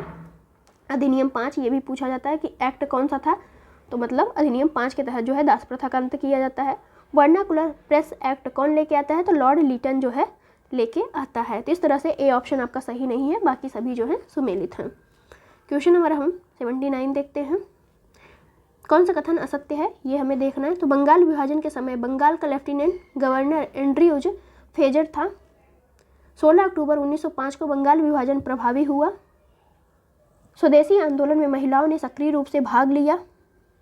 स्वदेशी आंदोलन में किसान तथा बहुसंख्यक मुस्लिम समुदाय ने इसमें सक्रिय रूप से भाग लिया। तो इसका आंसर हो जाएगा डी। डी ऑप्शन आपका सही नहीं है कि किसान और मुस्लिम, बहुसंख्यक मुस्लिम ने इसमें भाग बहुत सीमित मात्रा में लिया था, न कि बहुत मतलब सक्रिय रूप से, प्रभावी नहीं थे ये। तो हम देखते हैं वायसराय कर्जन जो है 20 जुलाई 1905 को बंगाल विभाजन का निर्णय लेते हैं। 16 अक्टूबर 1905 को ये जो है बंगाल विभाजन प्रभावी हो जाता है आपका। उस टाइम बंगाल का गवर्नर कौन था? तो लेफ्टिनेंट गवर्नर आपके एंड्रयूज फेजर थे। और महिलाओं ने इसमें सक्रिय रूप से भाग लिया, जबकि किसान और बहुसंख्यक मुस्लिम समुदाय स्वदेशी आंदोलन से अलग रहे, या रहे भी तो बहुत कम मात्रा में। और जो उच्च और मध्यम वर्ग के लोग थे, ये भी सीमित मात्रा में इन्होंने बंगाल विभाजन में भाग लिया था। तो इस तरह से डी ऑप्शन आपका सही नहीं है। निम्न में से किस एक से रास बिहारी बोस जुड़े हुए थे? तो देखते हैं किससे जुड़े हुए थे। तो ये जो है दिल्ली षड्यंत्र केस से जो है आपके रास बिहारी बोस जो है जुड़े रहते हैं। कलकत्ता से दिल्ली में राजधानी परिवर्तन के अवसर पर जब वायसराय लॉर्ड हॉर्डिंग समारोह दिल्ली में प्रवेश कर रहे थे, तब चांदनी चौक में 23 दिसंबर 1912 को उनके जुलूस पर बम फेंका गया था। इसी को जो है हार्डिंग बम कांड भी कहते हैं, दिल्ली षड्यंत्र केस भी कहते हैं। तो इस तरह से आप देख सकते हैं कि कौन जुड़े हुए थे। रास बिहारी बोस किससे जुड़े हुए थे? दिल्ली षड्यंत्र केस से जुड़े हुए थे। तो अगला हम देखते हैं क्वेश्चन नंबर 81। निम्नलिखित कथनों में से कौन सा कथन सत्य है? बाल गंगाधर तिलक ने पार्लियामेंटो सुधार 1909 को सूर्य विहीन ऊषा काल की संज्ञा दी थी। तिलक कांग्रेस के केवल एक बार अध्यक्ष बने थे। तो तिलक जो है एक बार भी अध्यक्ष कांग्रेस के नहीं बने थे, दिमाग में बिठा लीजिए, तिलक कभी अध्यक्ष नहीं बनते हैं कांग्रेस के। तो इस तरह से हमारा आंसर होगा डी, न तो एक सही है और न ही दो सही है। तिलक को जो है लोकमान्य भी कहा जाता है, भारत का बेताज बादशाह भी इन्हें ही कहा जाता है। मॉन्टेग्यू चेम्सफोर्ड घोषणा जो 1919 में होती है, 1919 में, उसमें जो है इसे कहा गया था कि सूर्य विहीन ऊषा काल, उसमें कहा गया था, न कि आपका पार्लियामेंटो सुधार को कहा गया था। तो ये बात याद रखने के, और कहा किसने था? तो तिलक ने ही कहा था, ये भी याद रखिएगा। क्वेश्चन नंबर है 82। मजदूर संगठन और संस्थापक कौन सा सही सुमेलित है, ये हमें देखना है। तो देखते हैं, मद्रास लेबर यूनियन के संस्थापक कौन है? तो बीपी वाडिया हैं। सोशल सर्विस लीग के संस्थापक आपके एनएम जोशी हैं। भारतीय राष्ट्रीय रेड यूनियन कांग्रेस के अध्यक्ष कौन है या संस्थापक कौन है? तो वल्लभ भाई पटेल हैं। तो उपरोक्त आपका सही है, सभी जो है सही सुमेलित हैं। ऐसे संगठन आपके पूछे जाते हैं तो आप याद रखेंगे तो आपके लिए ही अच्छा होगा। नेहरू रिपोर्ट के विरोध में स्वरूप जिन्ना द्वारा 14 सूत्रीय प्रस्ताव मुस्लिम लीग के किस अधिवेशन में पेश किया गया था? 1929 दिल्ली अधिवेशन में, 1930 लाहौर अधिवेशन में, 1932 कराची अधिवेशन में, इनमें से कोई नहीं। तो इसका आंसर है आपका ए। 1929 का जो दिल्ली अधिवेशन हुआ था, इसी में जो है नेहरू रिपोर्ट के विरोध में जिन्ना ने जो है 14 सूत्रीय प्रस्ताव का मतलब स्वरूप जो है दिया था या प्रस्तुत किया था। और नेहरू रिपोर्ट कब आती है? तो 1928 में नेहरू रिपोर्ट अपना प्रस्तुत करते हैं। अगला हम देखेंगे क्वेश्चन नंबर 84 को। गांधी जी ने अपना पहला आमरण अनशन किया था। तो पहला आमरण अनशन गांधी जी ने कब किया था? देखते हैं। रॉलेट एक्ट के खिलाफ, जलियांवाला बाग हत्याकांड के खिलाफ, सांप्रदायिक पंचाट के खिलाफ, साइमन कमीशन की रिपोर्ट के खिलाफ। तो ये था आपका सांप्रदायिक पंचाट के खिलाफ जो है गांधी जी ने अपना पहला आमरण अनशन किया। ये कब था? तो 16 अगस्त 1932 को, 16 अगस्त 1932 को ब्रिटिश प्रधानमंत्री रैमजे मैकडोनाल्ड ने सांप्रदायिक पंचायत की घोषणा की थी। तो सांप्रदायिक पंचायत की घोषणा किसने की? उस टाइम के पीएम रैमजे मैकडोनाल्ड ने की थी। इसी के अंतर्गत जो है अल्पसंख्यक समुदाय के लिए जो है विधानमंडलों में कुछ सीटें आरक्षित कर दी गई थी, जिसके सदस्यों द्वारा चुनाव पृथक निर्वाचन मंडलों के द्वारा किया जाना था, और इसी का विरोध जो है गांधी जी कर रहे थे। अगला हम देखते हैं, क्वेश्चन नंबर है 85। निम्नलिखित कथनों में से कौन सा कथन सही है? स्वतंत्रता आंदोलन के दौरान सुभाष चंद्र बोस ने द फ्री इंडिया सेंटर का गठन किया था। इसका गठन उन्होंने सिंगापुर में किया था। तो इसका आंसर है आपका ए, केवल एक सही है कि सुभाष चंद्र बोस ने 3 अप्रैल 1941 को जर्मनी पहुंचते हैं, और जर्मनी विदेश मंत्रालय की सहायता से उन्होंने जर्मनी में ही, न कि सिंगापुर में, जर्मनी में ही द फ्री इंडिया सेंटर का गठन किया था। अगला हम देखेंगे क्वेश्चन नंबर 86। कैबिनेट मिशन के संदर्भ में कौन सा कथन सही है? यह मिशन 24 मार्च 1946 को दिल्ली पहुंचता है। इसने एक संघीय सरकार की सिफारिश की थी। इसमें पाकिस्तान की मांग को अस्वीकार कर दिया गया था। तो तीनों ही ऑप्शन आपके सही हैं कि कैबिनेट मिशन आपका 24 मार्च 1946 को दिल्ली पहुंचता है। उस टाइम पे अध्यक्ष कौन थे? तो पैथिक लॉरेंस जो थे अध्यक्ष थे। इसने जो है भारत में ब्रिटिश भारत तथा रियासतों को एक संघ बनाने की सिफारिश की थी, और पाकिस्तान की मांग को अस्वीकार कर दिया गया था इसमें। तो ये 3-4 बातें हैं जो आपके कैबिनेट मिशन से संबंधित हैं। उत्तर प्रदेश किसान सभा गठन निम्नलिखित में से किन के प्रयासों से हुआ था? गौरीशंकर मिश्र, इंद्र नारायण द्विवेदी, मदन मोहन मालवीय। तो उपयुक्त सभी के प्रयासों से जो है उत्तर प्रदेश किसान सभा का गठन किया गया था। कब किया गया था? तो 1918 में जो है इन्होंने मिलकर गठन किया, और 1920 में उत्तर प्रदेश किसान आंदोलन असहयोग आंदोलन के साथ जुड़ गया था। अगला हम देखेंगे सूची फर्स्ट को सूची सेकंड से सुमेलित करना है। तो देखते हैं, नेटिव मैरिज एक्ट कब आता है? तो ये 1872 में आता है। एज ऑफ कंसेंट एक्ट कब आता है? 1892 में आता है। शारदा एक्ट 1829 में आएगा आपका, शारदा एक्ट आएगा आपका 1929। सती प्रथा एक्ट मतलब प्रतिबंध कब आता है? तो ये आता है 1829। ये थोड़ा कन्फ्यूजन है आपका। शारदा एक्ट का कंफर्म रखिएगा, 1929 आता है। सती प्रथा आपका 1829 आता है। तो इस तरह से ऑप्शन हो जाएगा बी आपका सही है। क्वेश्चन नंबर है 89। सूरत विभाजन के बाद कांग्रेस का एक बार पुनः विघटन किस मुद्दे पर हुआ था? तो ये हुआ था आपका मॉन्टेग्यू घोषणा के तहत हुआ था, जिसे हम क्या कहते हैं? भारत शासन अधिनियम 1919 में जो है आपका मत भिन्नता हुई थी, फलतः कांग्रेस में पुनः विघटन हो गया था। मतलब 1919 के मॉन्टेग्यू घोषणा पत्र जो आया था उसमें कांग्रेस का विभाजन फिर से हो गया था। अगला हम देखेंगे क्वेश्चन नंबर 90। निम्नलिखित में से किस एक पुर्तगाली गवर्नर ने कोचीन की जगह गोवा को राजधानी बनाया? Francisco de Almeida, Afonso de Albuquerque, Nuno de Cunha, Joao de Castro. तो ये थे आपके नीनो डी कुन्हा। ये जो है अपना नीनो डी कुन्हा ने अल्बुकर के बाद पुर्तगाली गवर्नर बनकर आता है। 1530 में ये क्या करता है? कोचीन की जगह जो है गोवा को राजधानी बनाता है, और फिर पुर्तगालियों का पूरा औपचारिक राजधानी क्या हो जाती है? गोवा ही हो जाती है। अगला हम देखेंगे, निम्नलिखित में से किस एक युद्ध में अंग्रेजों ने डचों को हराकर भारतीय व्यापार से बाहर कर दिया? डचों को जो है भारतीय व्यापार से बाहर कौन से युद्ध के तहत करता है? सॉल्ली का युद्ध, बेदरा का युद्ध, वांडीवास का युद्ध, सेंट थोमे का युद्ध। तो ये होता है आपका बेदरा का युद्ध, जो कब होता है? तो 1759 में, मतलब 1759 में आपका बेदरा का युद्ध डचों और अंग्रेजों के बीच लड़ा जाता है। इसी में जो है डच को बाहर कर देते हैं अंग्रेज।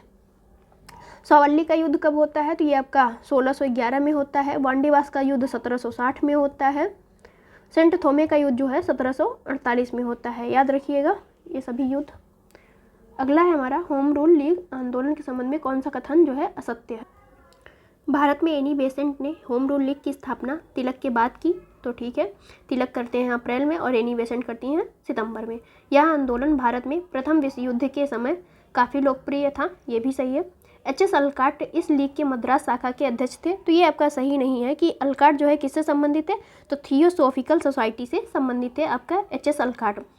तिलक द्वारा स्थापित होम रूल लीग अधिक शक्तिशाली थी, तो ये बात भी सही है। तो इस तरह से सी ऑप्शन आपका सही नहीं है।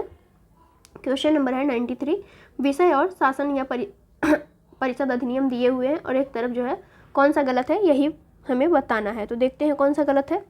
महिलाओं को मताधिकार 1919 के अधिनियम में दिया गया। प्रांतों में शासकीय बहुमत की समाप्ति जो है 1909 के अधिनियम में किया गया था। भारत परिषद की समाप्ति किसके तहत किया गया? तो 1935 के अधिनियम के तहत किया गया, न कि 1919 के।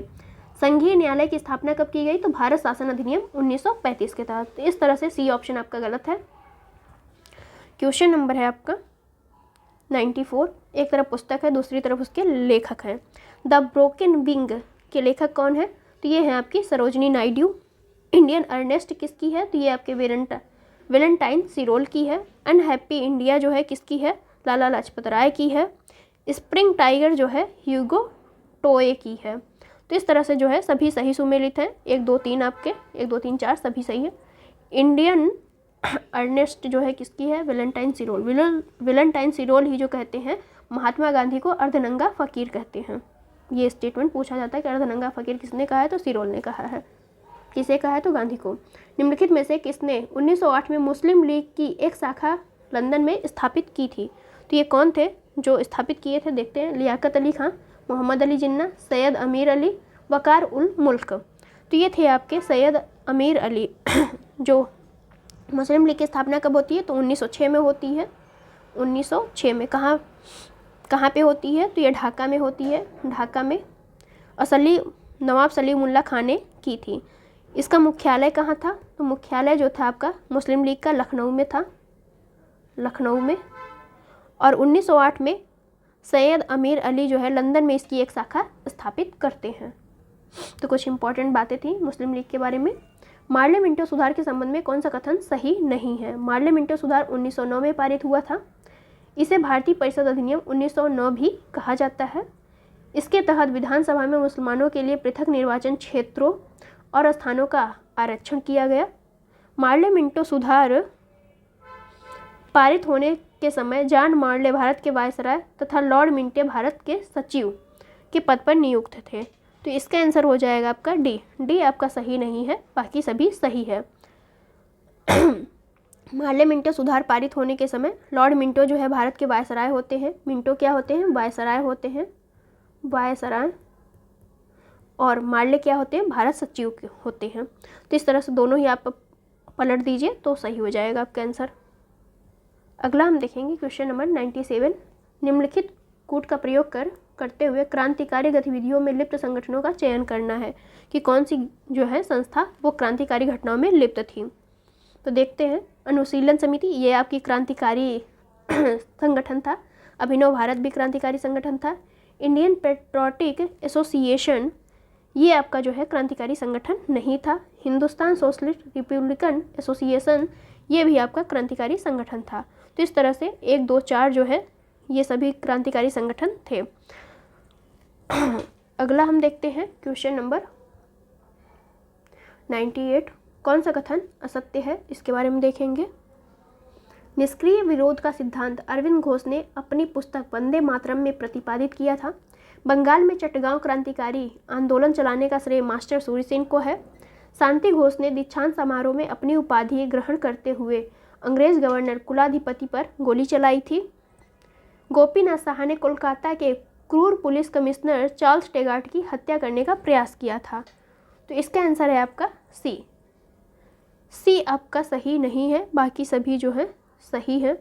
देखते हैं। निष्क्रिय विरोध के सिद्धांत का प्रतिपादन अरविंद घोष ने अपनी पुस्तक वंदे मातरम में ही किया था।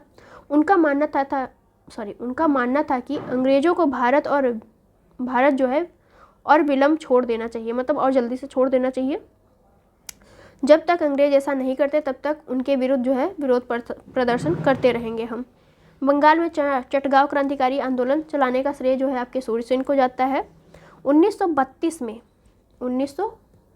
में बीना दास ने, न कि शांति घोष ने, बीना दास ने जो है अपना वही उपाधि ग्रहण करते टाइम जो है गोली चला दी थी कुलाधिपति पर। तो ये था आपका सी ऑप्शन, इसी वजह से गलत था। अगला हम देखेंगे क्वेश्चन नंबर 99, निम्नलिखित युग्मों में से कौन सा जो है सुमेलित नहीं है। आत्मीय सभा की स्थापना 1815 में राजा राम मोहन राय करते हैं। देव समाज की स्थापना जो है आपके शिव नारायण अग्निहोत्री करते हैं। तो कब करते हैं? 1837 में करते हैं। शुद्धि आंदोलन कौन चलाता है? शुद्धि आंदोलन आपके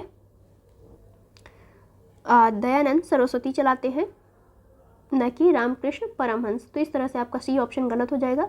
भारत सेवक संघ की स्थापना गोपाल कृष्ण गोखले 1905 में करते हैं। तो इस तरह से ए, बी और डी तो सही है, लेकिन सी आपका सही नहीं है। क्वेश्चन नंबर 100 है, निम्नलिखित में से किस अधिवेशन में कांग्रेस का लक्ष्य समाजवाद निर्धारित किया गया था? तो यह अधिवेशन था आपका लखनऊ अधिवेशन 1936। कांग्रेस का 49वां अधिवेशन जो 1936 अप्रैल 1936 में जिसकी अध्यक्षता किसने की थी? तो JL नेहरू, जवाहरलाल नेहरू ने की थी। कहाँ पे हुई थी ये? तो लखनऊ में हुई थी। लखनऊ में हुआ था। इसी अधिवेशन में जो है समाजवाद का लक्ष्य जो है निर्धारित किया गया था।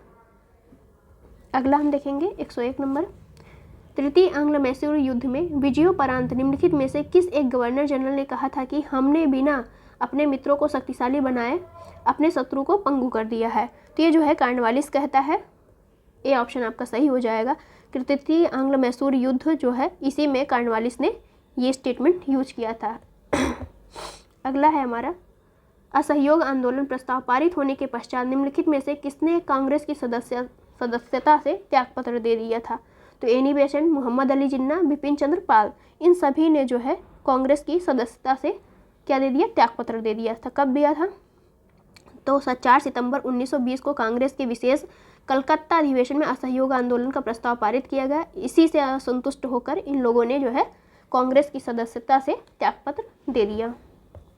अगला देखते हैं, हमारा क्वेश्चन नंबर है 103, कालक्रमानुसार व्यवस्थित करना है। देखते हैं कौन सा कब को हुआ। तो देसी रियासत से संबंधित बटलर समिति कब आई थी? तो ये आई थी 1927 में। कांग्रेस मंत्रिमंडल का त्यागपत्र कब हुआ? तो 22 अक्टूबर 1939 को। 22 अक्टूबर 1939 39। और मुस्लिम लीग का लाहौर अधिवेशन कब हुआ? 23 मार्च 1940 को। 23 मार्च 1940। और व्यक्तिगत सत्याग्रह कब होता है? तो 1900 आपका ये होता है 17 अक्टूबर 1940 को। 17 अक्टूबर 1940। तो इस तरह से डी ऑप्शन आपका सही हो जाएगा, बाकी सभी आप देख लीजिएगा। क्वेश्चन नंबर है 104, निम्नलिखित में से किस एक ने द्वितीय गोलमेज सम्मेलन में भाग नहीं लिया था? महात्मा गांधी, जवाहरलाल नेहरू, मदन मोहन मालवीय, भीमराव अंबेडकर। तो जवाहरलाल नेहरू ने जो है द्वितीय गोलमेज सम्मेलन में भाग नहीं लिया था। कांग्रेस की तरफ से भाग लेने कौन गया था? तो महात्मा गांधी गए थे।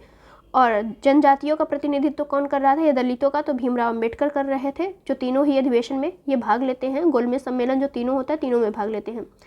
ये अधिवेशन कब से कब तक चला? तो सितंबर 1931 से लेके दिसंबर 1931 तक ये अधिवेशन चला था, द्वितीय गोलमेज सम्मेलन।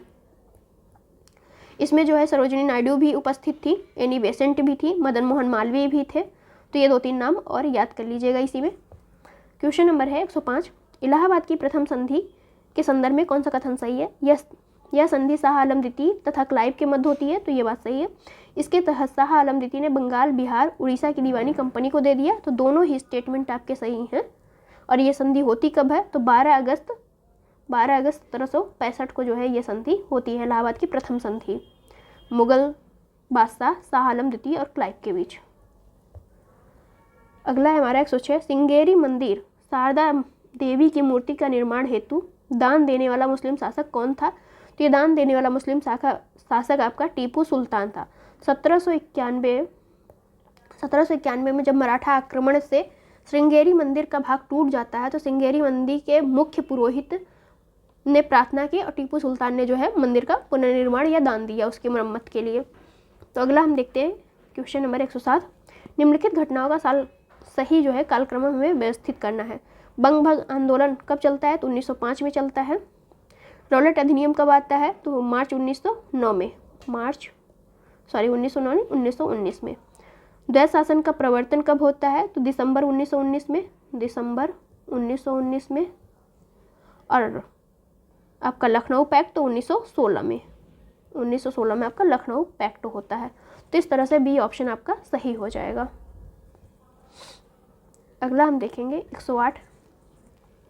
फरवरी 1928 में एक सर्वदलीय सम्मेलन हुआ तथा संविधान का मसौदा तैयार करने के लिए एक उप समिति गठित की गई जिसे नेहरू समिति कहा गया।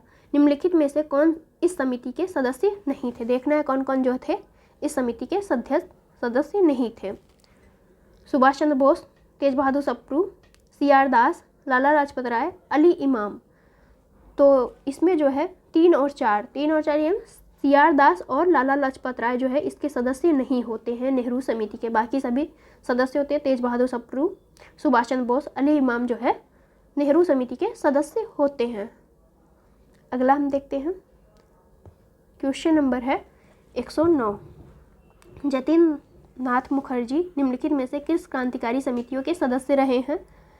तो ये जो है अनुशीलन समिति के सदस्य थे, युगांतर के सदस्य थे, प्लस आपका गदर पार्टी के भी सदस्य थे। तीनों ही समितियों के सदस्य आपके जतिन नाथ मुखर्जी रहे हैं। अगला हम देखेंगे, क्वेश्चन नंबर है 110। निम्नलिखित घटनाओं में से कौन सी लॉर्ड रीडिंग के शासनकाल में घटित हुई थी? चौरी चौरा कांड, केरल में मोपला विद्रोह, CR दास द्वारा स्वराज पार्टी की स्थापना, भारत में साइमन कमीशन का आगमन, बाल गंगाधर तिलक का निधन। तो इसका आंसर है आपका सी। 1, 2, 3 तीनों ही जो है आपका लॉर्ड रीडिंग के टाइम पे हुई। इनका कार्यकाल का था रीडिंग का तो 1921 से लेके 26 तक लॉर्ड रीडिंग का कार्यकाल था। चौरी चौरा कांड कब होता है? तो 1922 में होता है आपका। और मोपला विद्रोह 1921 में होता है। स्वराज पार्टी की स्थापना 1923 में होती है, 1923 में। और साइमन कमीशन कब होता है? तो 1927 में। बाल गंगाधर तिलक की मृत्यु कब होती है? तो 1920 में। इसलिए 4 और 5 आपका नहीं होगा, बाकी 1, 2, 3 आ जाएगा इनके कार्यकाल में। आज़ाद हिंद फौज की पहली डिवीज़न का औपचारिक गठन कब हुआ? तो आज़ाद हिंद फौज की पहली डिवीज़न का गठन जो होता है वो सितंबर 1942 में होता है। आज़ाद हिंद फौज की पहले डिवीज़न का औपचारिक गठन सितंबर 1942 में कैप्टन मोहन सिंह के प्रथम सेनापति बनते हैं। इसके मतलब 4 जुलाई 1943 को रास बिहारी बोस ने आज़ाद हिंद फौज की कमान किसके हाथों में सौंप दी? तो सुभाष चंद्र बोस के हाथों में सौंप दी थी। अगला हम देखेंगे, क्वेश्चन नंबर है 112। मुस्लिम सुधार आंदोलन संबंधित व्यक्ति। अलीगढ़ आंदोलन से कौन संबंधित है? ये हैं आपके सैयद अहमद खान। देवबंद आंदोलन से आप कौन संबंधित है? तो मोहम्मद कासिम ननौतवी। अहमदिया आंदोलन से कौन संबंधित है? तो मिर्जा गुलाम अहमद। इस तरह से तीनों ही हमारे सुमेलित हैं। 1, 2, 3 तीनों ही सही सुमेलित हैं। देवबंद आंदोलन कहाँ होता है? तो सहारनपुर में होता है। अलीगढ़ आंदोलन आपका अलीगढ़ में होगा। अगला हम देखते हैं, क्वेश्चन नंबर 113। श्वेत विद्रोह के संबंध में कौन सा कथन सत्य है? श्वेत विद्रोह जो है देखते हैं, यह क्लाइव के समय की घटना है। मुंगेर तथा इलाहाबाद के श्वेत सैनिकों ने भत्ता कम मिलने के कारण विद्रोह किया था। तो इसका आंसर है सी। दोनों ही कथन आपके सही हैं श्वेत विद्रोह के संबंध में। रहनुमाई माजिदायन सभा के संबंध में कौन सा सत्य है? यह पारसी सुधार आंदोलन से संबंधित है। इस संस्थान ने रक्त गोप्तार पत्रिका का प्रकाशन किया। तो दोनों ही कथन आपके सही हैं। रहनुमाई माजिदायन सभा की स्थापना 1851 में दादा भाई नौरोजी के द्वारा की गई थी तथा इसमें जो है SS बंगाली नाम आदि ने भी कुछ सहायता प्रदान की थी। और ये कहाँ पे की गई थी? तो बम्बई में की गई थी।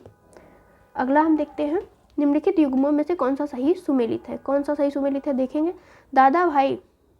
राजा राम मोहन ने जो है किसकी स्थापना की है? तो इन्होंने जो है ब्रह्म समाज की स्थापना की है, न कि आर्य समाज की।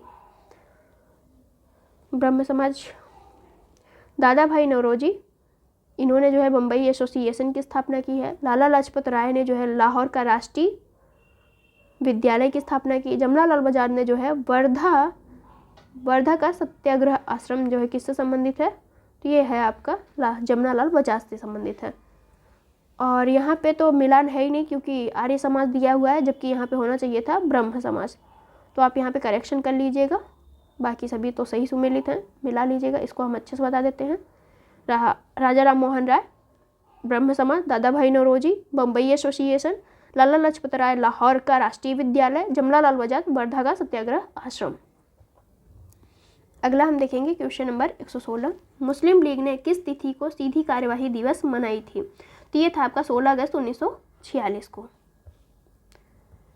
केशव चंद्र सेन ने ब्रह्म समाज के मूल सिद्धांतों का निरूपण अपनी पुस्तक ब्रह्मोधर्म में किया। राजा राममोहन राय ने ब्रह्म समाज के अंतर्गत प्रथम अंतर्जातीय विवाह का आयोजन किया।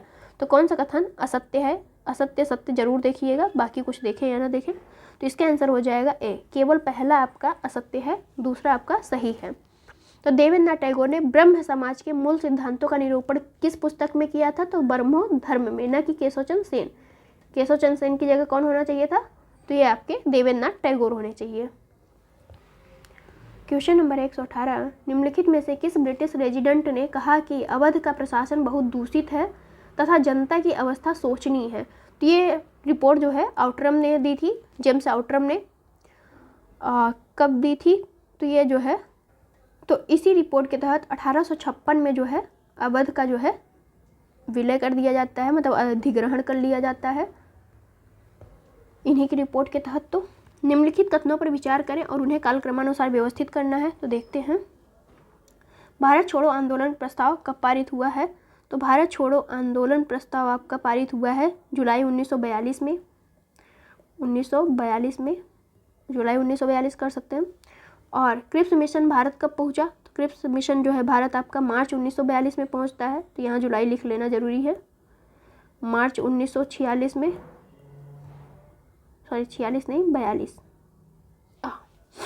मुस्लिम लीग द्वारा पाकिस्तान दिवस मनाया गया, कब मनाया गया? तो ये जो है आपका 23 मार्च 1943 को मनाया गया। 1943। सिंगापुर में भारत की प्रथम अस्थायी सरकार की स्थापना कब हुई? तो 21 अक्टूबर 1943 को होती है। तो इस तरह से ऑप्शन आपका डी हो जाएगा। बाकी आप यहाँ से मिलान कर सकते हैं कि भारत छोड़ो आंदोलन 1942 मतलब जुलाई 1942, क्रिप्स मिशन आपका मार्च 1942, मुस्लिम लीग द्वारा पाकिस्तान दिवस तो आपका हो जाएगा 1943 में मनाया गया था, और सिंगापुर में भारत की पहली अस्थायी सरकार की स्थापना अक्टूबर 1943 में की गई थी, 21 अक्टूबर 1943। दिसंबर 1929 में कांग्रेस ने अपने लाहौर अधिवेशन में पूर्ण स्वराज की घोषणा की। इस समय जो है गवर्नर जनरल थे, कौन से गवर्नर जनरल थे? तो लॉर्ड इरविन जो है गवर्नर जनरल था। तो 1929 में कांग्रेस ने लाहौर अधिवेशन में पूर्ण स्वराज की मांग की घोषणा की। इस अधिवेशन की अध्यक्षता जवाहरलाल नेहरू ने की थी। इस समय भारत का गवर्नर जनरल कौन था? लॉर्ड इरविन था। 121 नंबर क्वेश्चन, गदर पार्टी से संबंधित कौन नहीं है? देखते हैं। बरकत उल्लाह, रास बिहारी बोस, राजा महेंद्र प्रताप, प्रफुल्ल चाकी। तो इससे जो संबंधित नहीं है वो है आपके प्रफुल्ल चाकी। गदर पार्टी की स्थापना 21 अप्रैल 1913 को हुई थी। बरकत उल्लाह, रास बिहारी बोस, राजा महेंद्र प्रताप, मैडम भीखाजी कामा, भाई परमानंद, करतार सिंह सराभा, ये सभी जो हैं इसके सदस्य हैं। देखते हैं भीखाजी रुस्तम कामा के संबंध में। उन्हें भारतीय क्रांति की मां कहा जाता है। उन्होंने यूरोपीय एवं अमेरिका में क्रांति का संचालन किया। इन्होंने लंदन की अंतर्राष्ट्रीय समाजवादी कांग्रेस में भाग लिया और वहीं पर प्रथम भारतीय झंडे को फहराया। तो इन्होंने लंदन में नहीं फहराया था, जर्मनी के स्टुटगार्ट में इन्होंने प्रथम भारतीय झंडे को फहराया था। वे दादा भाई नौरोजी की निजी सचिव रही थी।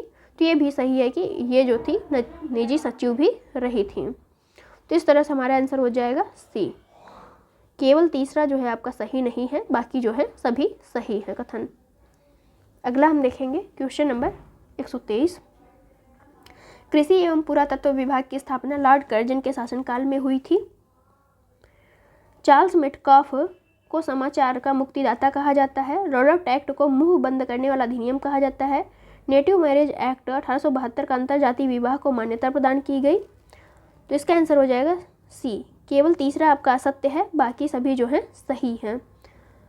तो वर्नाकुलर प्रेस एक्ट जो लाते हैं लीटन, कब लाते हैं? तो 1878 में।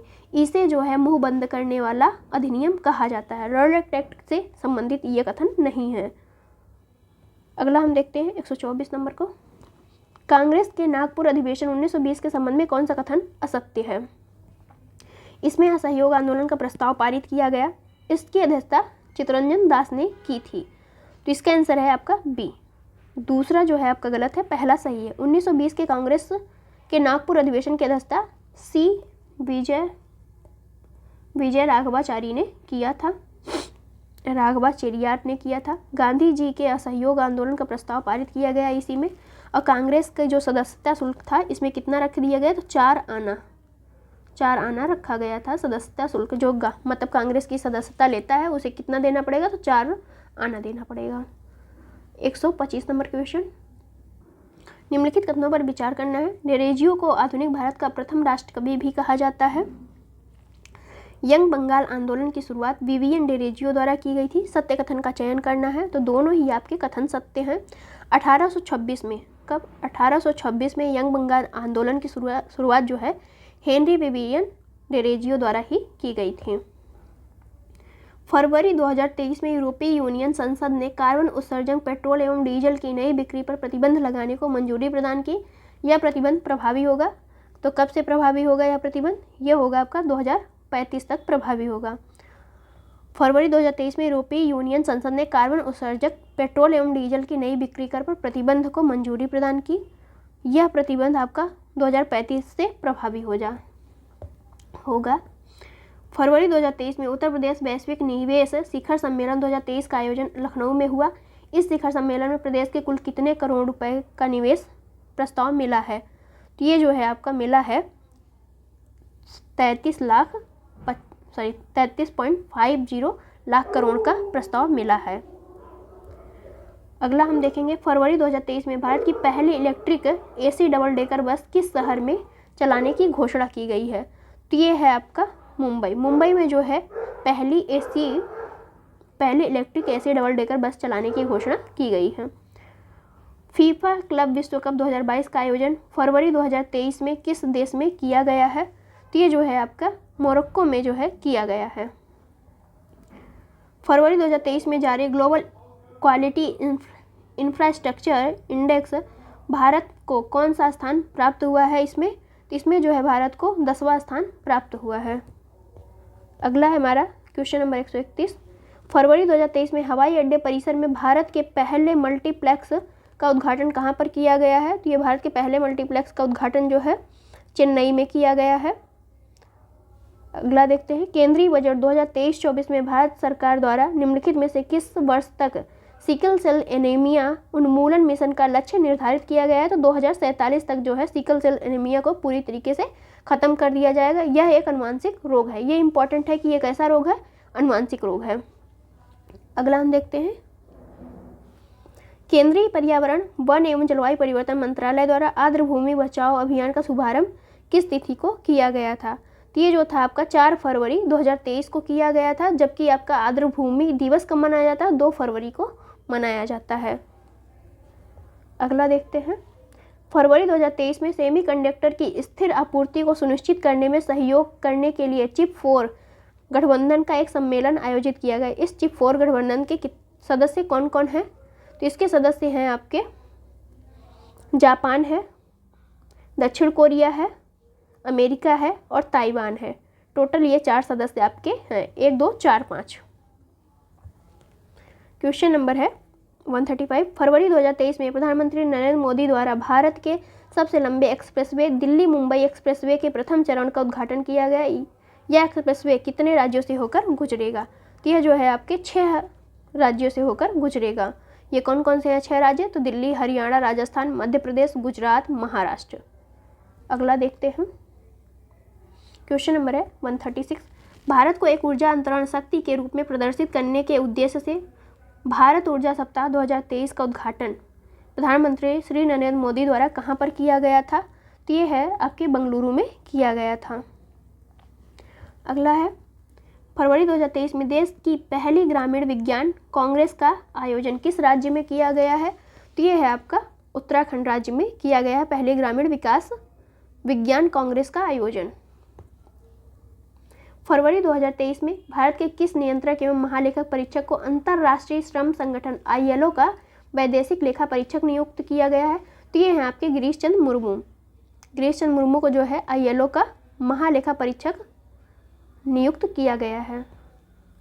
अगला है फरवरी 2023 में निम्नलिखित में से कौन सा रुपे कार्ड स्वीकार करने वाला भारत का पहला फिनटेक ऐप बना है? तो ये फिनटेक ऐप है आपका मोबीक्विक। मोबीक्विक जो है आपका पहला फिनटेक ऐप बन गया है। अगला देखते हैं, मैनुएला रोकावोटे फरवरी 2023 में किस देश की पहली प्रधानमंत्री बनी है, महिला प्रधानमंत्री बनी है? तो ये हैं आपके इक्वेटोरियल गिनी की जो है पहली महिला प्रधानमंत्री बनी है। अगला है हमारा यूरोपीय यूनियन द्वारा फरवरी 2023 में किस देश के साथ मिलकर विंसडर फ्रेमवर्क का निर्माण किया गया है? तो ये है आपका ब्रिटेन द्वारा जो है किया गया है। अगला हम देखेंगे 142 नंबर, अमृत पैक्स 2023 संबंधित है, किससे संबंधित है अमृत पैक्स? तो ये है आपका डाक टिकट प्रदर्शनी से संबंधित है अमृत पैक्स। फरवरी 2023 में यूनिसेफ द्वारा किस भारतीय अभिनेता को बाल अधिकारों के प्रति जागरूकता फैलाने के लिए राष्ट्रीय एम्बेसडर नियुक्त किया गया है? तो ये हैं आपके आयुष्मान खुराना को नियुक्त किया गया है। अगला है हमारा, फरवरी 2023 में केंद्रीय विज्ञान प्रौद्योगिकी मंत्री जितेंद्र सिंह द्वारा उत्तर भारत के पहले परमाणु ऊर्जा प्लांट को कहाँ स्थापित किए जाने की घोषणा की गई है? तो ये आपका गोरखपुर हरियाणा में आपका गोरखपुर स्थान है, वहीं पे जो है उत्तर भारत के पहले परमाणु ऊर्जा प्लांट की स्थापना की जाएगी। फरवरी 2023 में मध्य प्रदेश के कूनो अभ्यारण्य में 12 चीते किस देश से लाए गए थे? तो ये 12 चीते जो है आपके दक्षिण अफ्रीका से लाए गए थे, याद रखिएगा।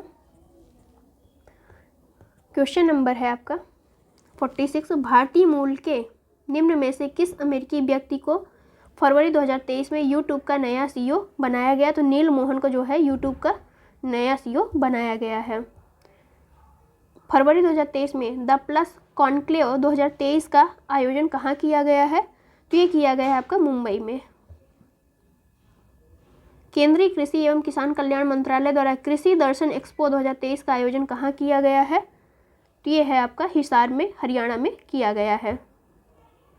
तुर्की सीरिया में फरवरी 2023 में आए भयानक भूकंप में किस ऑपरेशन के तहत भारत सरकार द्वारा राहत सामग्री भेजी गई थी? तो ये भारत सरकार द्वारा जो है ऑपरेशन दोस्त चलाया गया, उसी के तहत आपका जो सीरिया और तुर्की में भूकंप आया था तो राहत सामग्री किसके द्वारा भेजी गई? ऑपरेशन दोस्त के तहत। निम्नलिखित में से कौन सा एक दिवस फरवरी 2023 में नहीं मनाया गया है? विश्व आर्द्र भूमि दिवस 2 फरवरी को मनाया जाता है, 2 फरवरी। विश्व दलहन दिवस आपका मनाया जाता है 10 फरवरी।